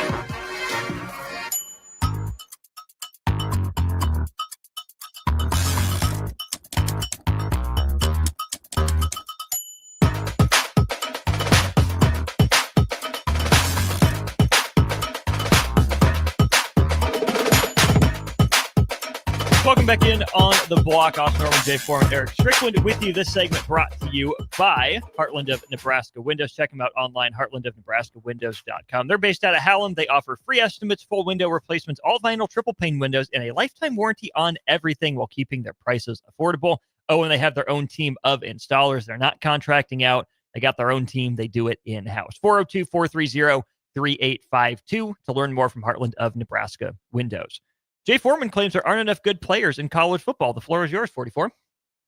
Obviously that's a cliffhanger. It's like being on my grandmother. She used to watch the shows. Did you watch the movie? No. You didn't watch the movie with Sylvester Stallone? What movie? Cliffhanger. No. Oh, yeah. But I'm talking about my grandma. She used to always, when we used to get the I guarantee Austin didn't watch it. Get the TV guide, and they give you like what could possibly coming up. My grandma and my aunt. Oh, they got the book. Yeah. So when I don't remember that because I was too young. And I wasn't born yet. And then they were talking about, dang. Jay. Yeah. But then, like when they go to commercial, they leave it'd be like a clip. So that's what it was. Here's what I mean by not enough good football players. There's a ton of really good athletes.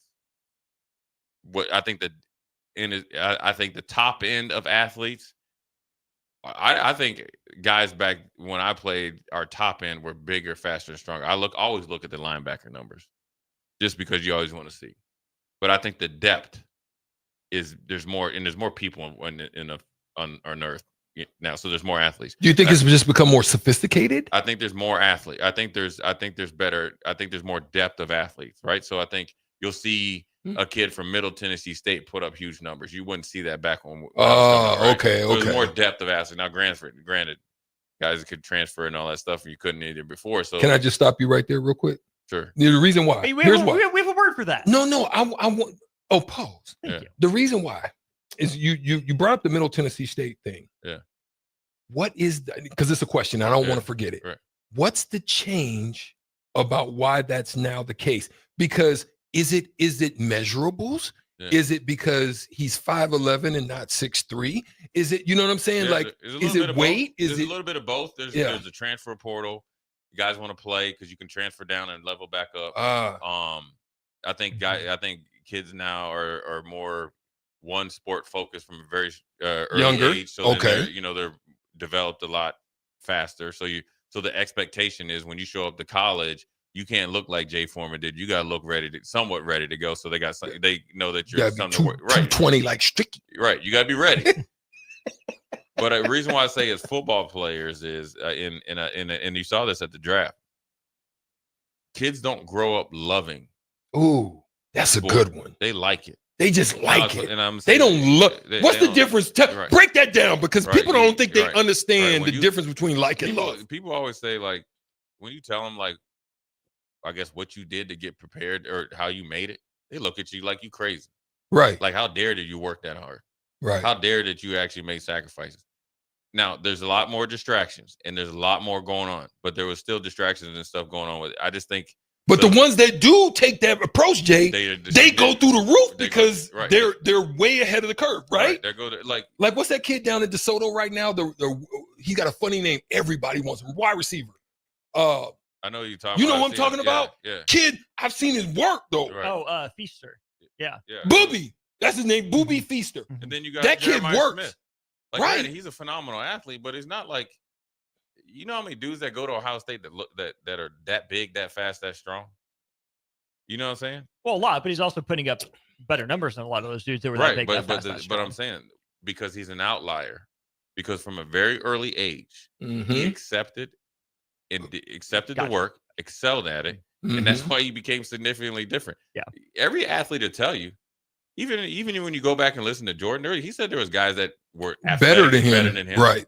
But there's always that cross Kobe. that road in that road where you just fork is, and it's a huge, and now the fork is bigger, and it happens earlier, and so, but then it also goes into, if you love the sport of football, you actually watching games, you studying games, you love it, you trying to figure out how to become that much better of a player. That's not happening. That doesn't happen that much. Now, also as a byproduct of our society, because they got phones and the sports center, whereas like, you know, ESPN and the Sports Center, that inspired us, I think, to want to. But it was only one time. It was at a certain time of night. It was right, and that was it. Yeah. So we had to actually watch games and really just see who was good and listen and watch tape and all that. Where these now, they got everything, you know, at their phones. So I think it's a byproduct. But I think, you know, guys right now, they're getting paid so much and so much attention early that they can't differentiate what's really good and what it takes to be great. Because when you really think, and when you really get down to the nuts and bolts of it, like take Josh Allen, right? He had to have humility enough, knowing he had to go get a throwing coach to be a better player, so he can catch up to Patrick Mahomes. He still ain't caught him, but to be competitive, because he can run and do all that other stuff. Joe Burrow, it's mindset, man.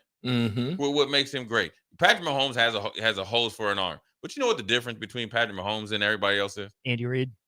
Plus Andy Reid, okay, but how bad he wants. He wants to beat you. I heard the story about him is that he had to cancel his time with his throwing coach, and he never mentioned it, that he had to sign his previous big contract, right? But then he took a private jet after that to make it the next morning. That's the difference, man, because he loves the game. He wants to be great, being obsessed with it. It's watching tape and understanding I'm making plays not only for myself, for the team. Guys like it when it's easy. Let's switch it. I'm gonna switch it to basketball. There's a differentiator because there were multiple guys that came in the same time that Kobe came in. And if you listen to some of the stories that people tell, they talk about how Reggie Miller just really recently told one. I think he might have been on the Up and Smoke. I think, I don't know, but he was on there and he was talking about Kobe, about they had the same agent, and the agent says, hey, you know, we got this young guy, can you mentor him? They did a commercial together, they played one-on-one, they almost battled it out. But what Reggie said he loved about Kobe, and this is the love, he said he wanted to know everything. He wanted to know, how did you do that step back that you do? You know the Reggie Miller had the James Harden before James Harden had it. He had that step back. So he asked him intricate detail. Okay, what do you do with your arms? He asked him, and he did that with everybody. Right. It took him enough to go and get Hakeem Olajuwon because he wanted to know a certain, separations from the post. He asked Dirk about that one leg. He asked all these players, and he studied Michael Jordan. This is why he looked like him, because he studied him. That's the difference. That's love. Right. But there's other players that came in the same time or just right before or after him as high school players, but they didn't rise to that same occasion. Yeah, I mean, Kobe didn't like to hang out. He didn't like to. He didn't like to do all. He was focused 4 a.m., 3 a.m. in the gym. It's like that. I mean, it's a difference. Kobe's like. Then here's what people's excuse is. They're like, "Oh, you're talking about Kobe Bryant, one of the greatest of all time," because he was athletically gifted. I mean, you don't walk around 6'6" and. But what be able makes to you play, the next right, level? Right, okay. Yeah. Well, I'll take your boy Van Fleet that we just saw last night. Now, granted, he didn't play his best game against the Warriors last night, but the difference between him and all the dudes that were thought of and drafted before him is what I talked about. So now I'm eliminating one of the greatest of all time. So take Jordan, LeBron, and all that. That's an easy excuse. Let's talk about Van Fleet. Yeah. I could talk about. You can talk about Kawhi. You can talk about Kawhi. No, let's not talk about Kawhi. But you could talk about guys like that. You could talk about a way that, like, there's no reason Jared Dudley played that long in the league. Adonis Haslam. There's no reason. The reason why is because these dudes did something. Ben Wallace that you didn't want to do. Yeah. Rodman. So that's the difference right now. That's why you don't have the depth. And they said it in the NFL draft. They started taking guys off the board. Now, granted, I'm sure they were referencing Shedeur Sanders, but they felt like, and maybe we're told that they didn't have that want to. Yeah, they didn't want to compete. They didn't love football because their job's on the line. So then it's a product of NIL, of way things are, but then also, it's just not there that much because it comes too easy to them. Because a lot of these guys ain't never felt no adversity. They ain't never had to walk past back to the dorm thinking about quitting.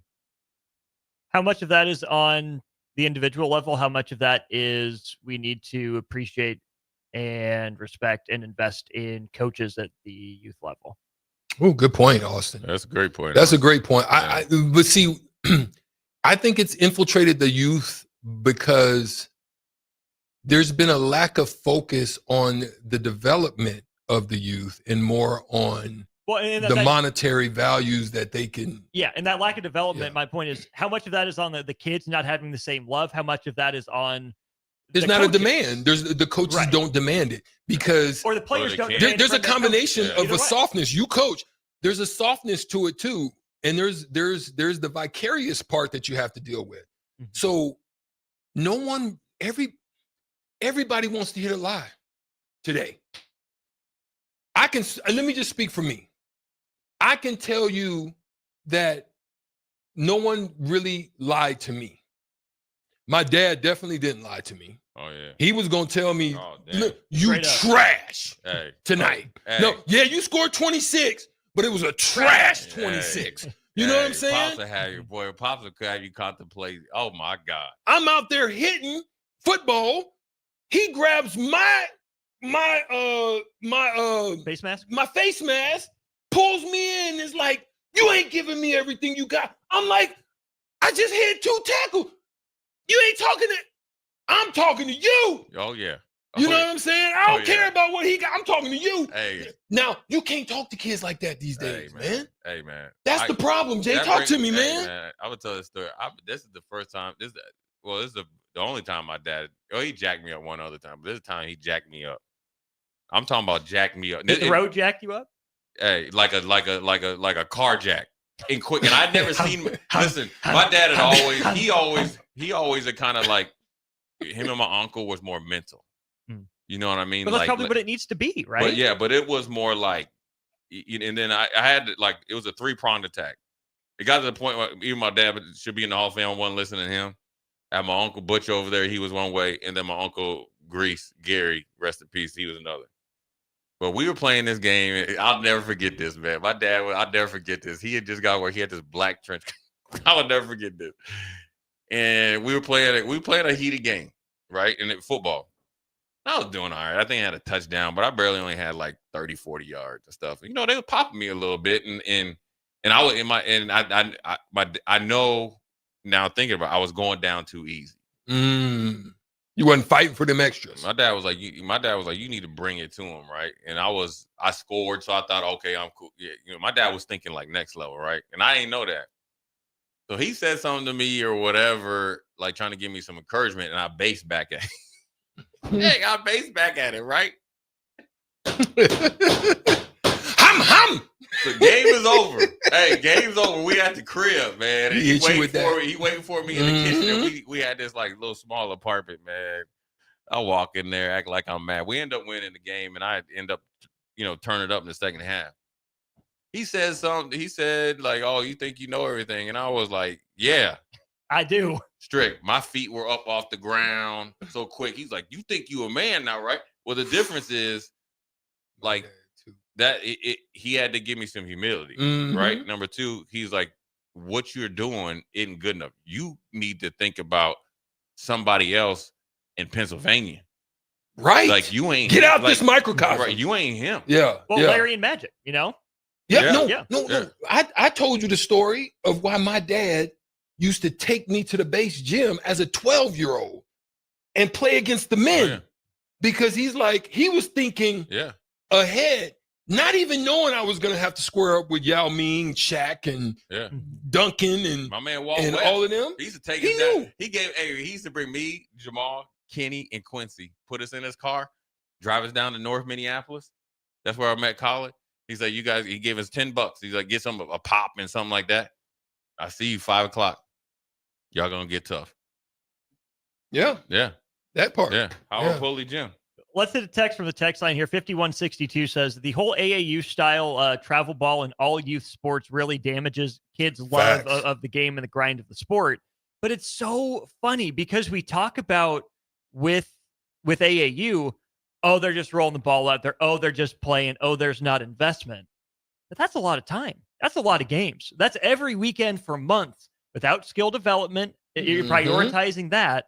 So I think both things can be true, that it is, lackadaisical. It's not focused. It's roll the ball out there. It's chase highlights, chase numbers. But at the same time, it can also destroy some of that love for the game because it's not because it's oversaturated. Because it's oversaturated. Yeah, right. Yeah. Austin, I think that there's no balance in it. Right. You're talking about Jay, you're involved. Every freaking on top of that, now you're putting stress. Now you're wondering why kids' injuries are happening and why these because you're blowing tires. The best thing that happened to me and to why I say I was able to have longevity without major injuries was because I played all sports. So I was never in one sport to where I was putting stresses on specific areas. If it's cutting for knees and for whatever it is in the sport, I didn't put an overstrain in it, and that's why I didn't have any major injuries. Let's go ahead and take our last break of the show. Really good discussion there. We'll wrap it up to wrap up the show in a sec. Follow Austin Strick and On the Block on Twitter at Austin Orman, eStrick20, and On the Block 93.7. More of On the Block coming up. Are you buying a home? Westgate Bank understands that you need to make important decisions during your home buying journey. Our local lenders in Lincoln and Omaha make themselves available so you can get the information you need to know. Use our mobile mortgage app to manage your transaction from pre-qualification to closing, no matter where you are. Get the service and convenience you want from a local community bank where our interest is you. Learn more and visit us online at westgate.bank. Westgate Bank, Equal Housing Lender, member FDIC. Support Matt Talbot Kitchen and Outreach on Give to Lincoln Day. Your gift will be received by a portion of Lincoln Community Foundation's matching fund. Homelessness is a complex problem facing our community. By working together, we can find solutions. Your donation for Give to Lincoln Day moves us closer to ensuring that everyone in Lincoln has a safe place to sleep at night. Because of your generosity, hope lives here. Give anytime through May 29th at givetolincoln.com. At Fairway Meat Market, you're family, and as part of the family, they want to save you money on your meat and groceries. Fairway has fresh cut meats, seafood, cheese, wine, and spirits, and a friendly staff that's always ready to help you find what you need. Stop by Fairway Meat Market today to plan your weekly meals in the Rockledge Square Shopping Center, just south of 84th and Van Dorn. Hey guys, it's your girl Jordan from Sartor Heyman Jewelers. Have an anniversary coming up? I've got you covered. Celebrate your love with the timeless elegance of jewelry. This anniversary, give the gift of sapphires, emeralds, rubies, or gold. Find the perfect piece that reflects the beauty and depth of your commitment. Whether it's your first anniversary or your 50th, surprise your loved one with a gem as beautiful and rare as she is. Until next time, this is Jordan at Sartor Heyman Jewelry. Happy shopping, guys. Keep summer green with Judson BALLIN and Judson Irrigation. More than 40 years ago, Judson Irrigation started taking in orphans. Lawn sprinkler systems installed by a quickie, cheapy summer job, install 'em and forget 'em outfit long forgotten. Call Judson Irrigation. They'll never forget you. Keep summer green. Call Judson Irrigation 402-420-6277 or judsonirrigation.com. Get ready for the largest dirt late model event in Nebraska, race fans. The Lucas Oil Late Model Dirt Series is heading to Eagle Raceway's High Bank Heist on Thursday, May 15th through Saturday, May 17th.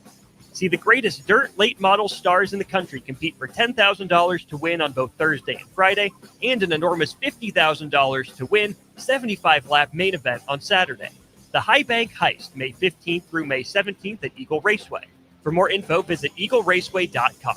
Let's go Lucas Oil Late Model Racing. Eagle Raceway, just 10 miles east of Lincoln on O Street. Are you ready for a new opportunity?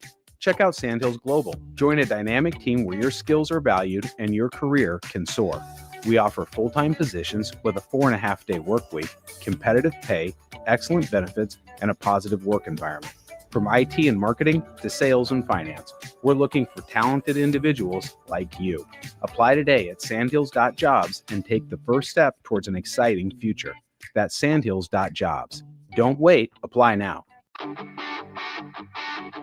Gaina Trucking is hiring CDL Class A and B drivers. Their strong team culture makes it not a job, but a career. Gaina Trucking offers health, vision, and dental insurance, 401k with company match, an employee assistance program, and other bonus programs.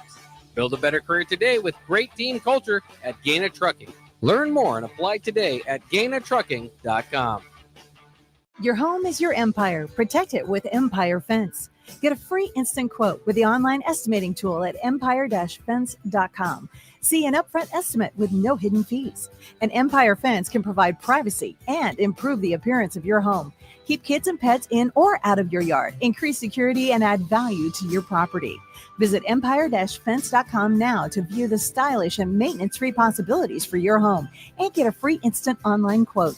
Let Empire Fence protect your empire. Jack Russell of Farm Bureau Financial Services is here to help you protect things that are most important to you. Whether it's your home, your family, or your future, Jack Russell has the proven experience to get the job done while developing authentic relationships with you. Give Jack a call today at 402-421-9100. Again, that's 402-421-9100. Or visit one of his 2 locations in Lincoln or Seward and learn how you can excel in the complicated world of insurance. Jack Russell of Farm Bureau Financial Services, a trusted and well-respected representative since 1999.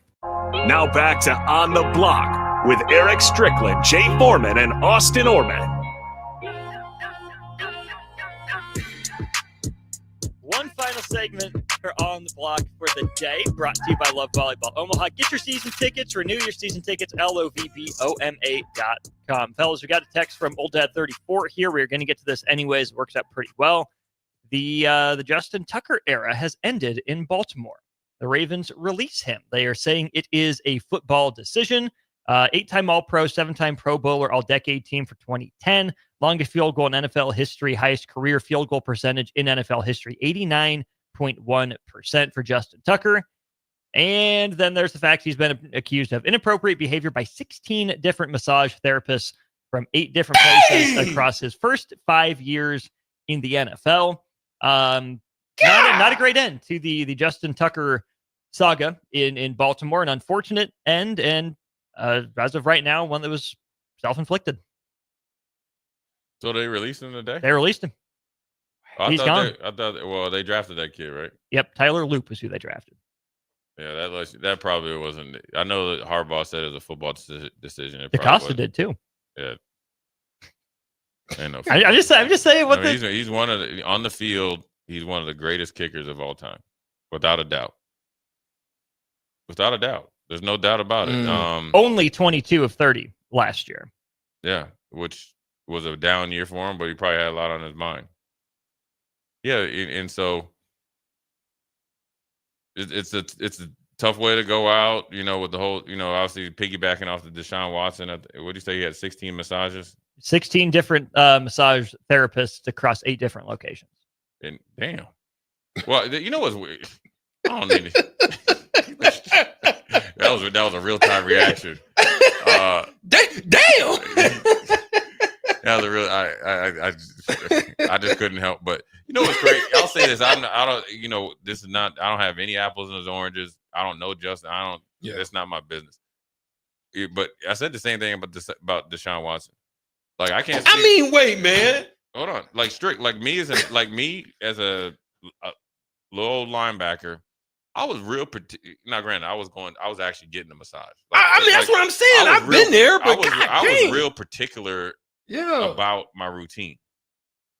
Under no circumstances would I think about thinking about anything else to get my body repaired to play football come Sunday.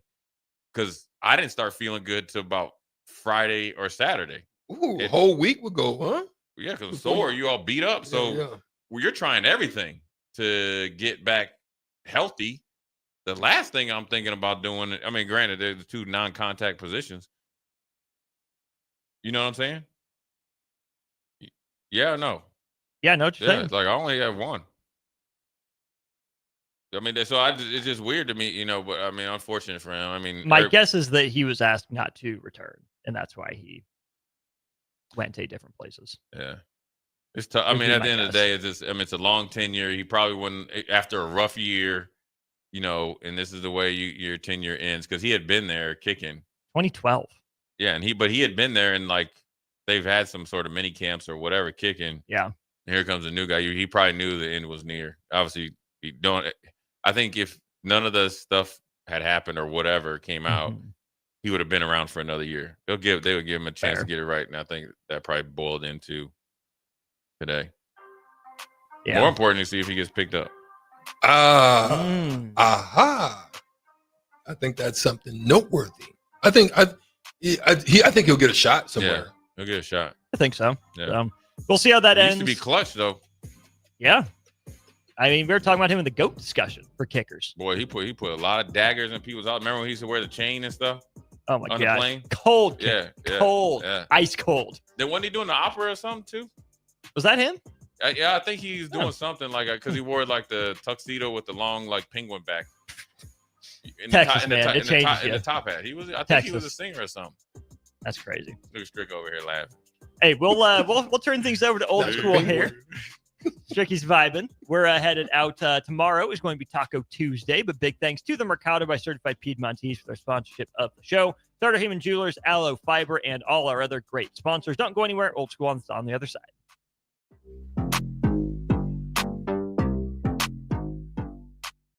At Fairway Meat Market, you're family, and as part of the family, they want to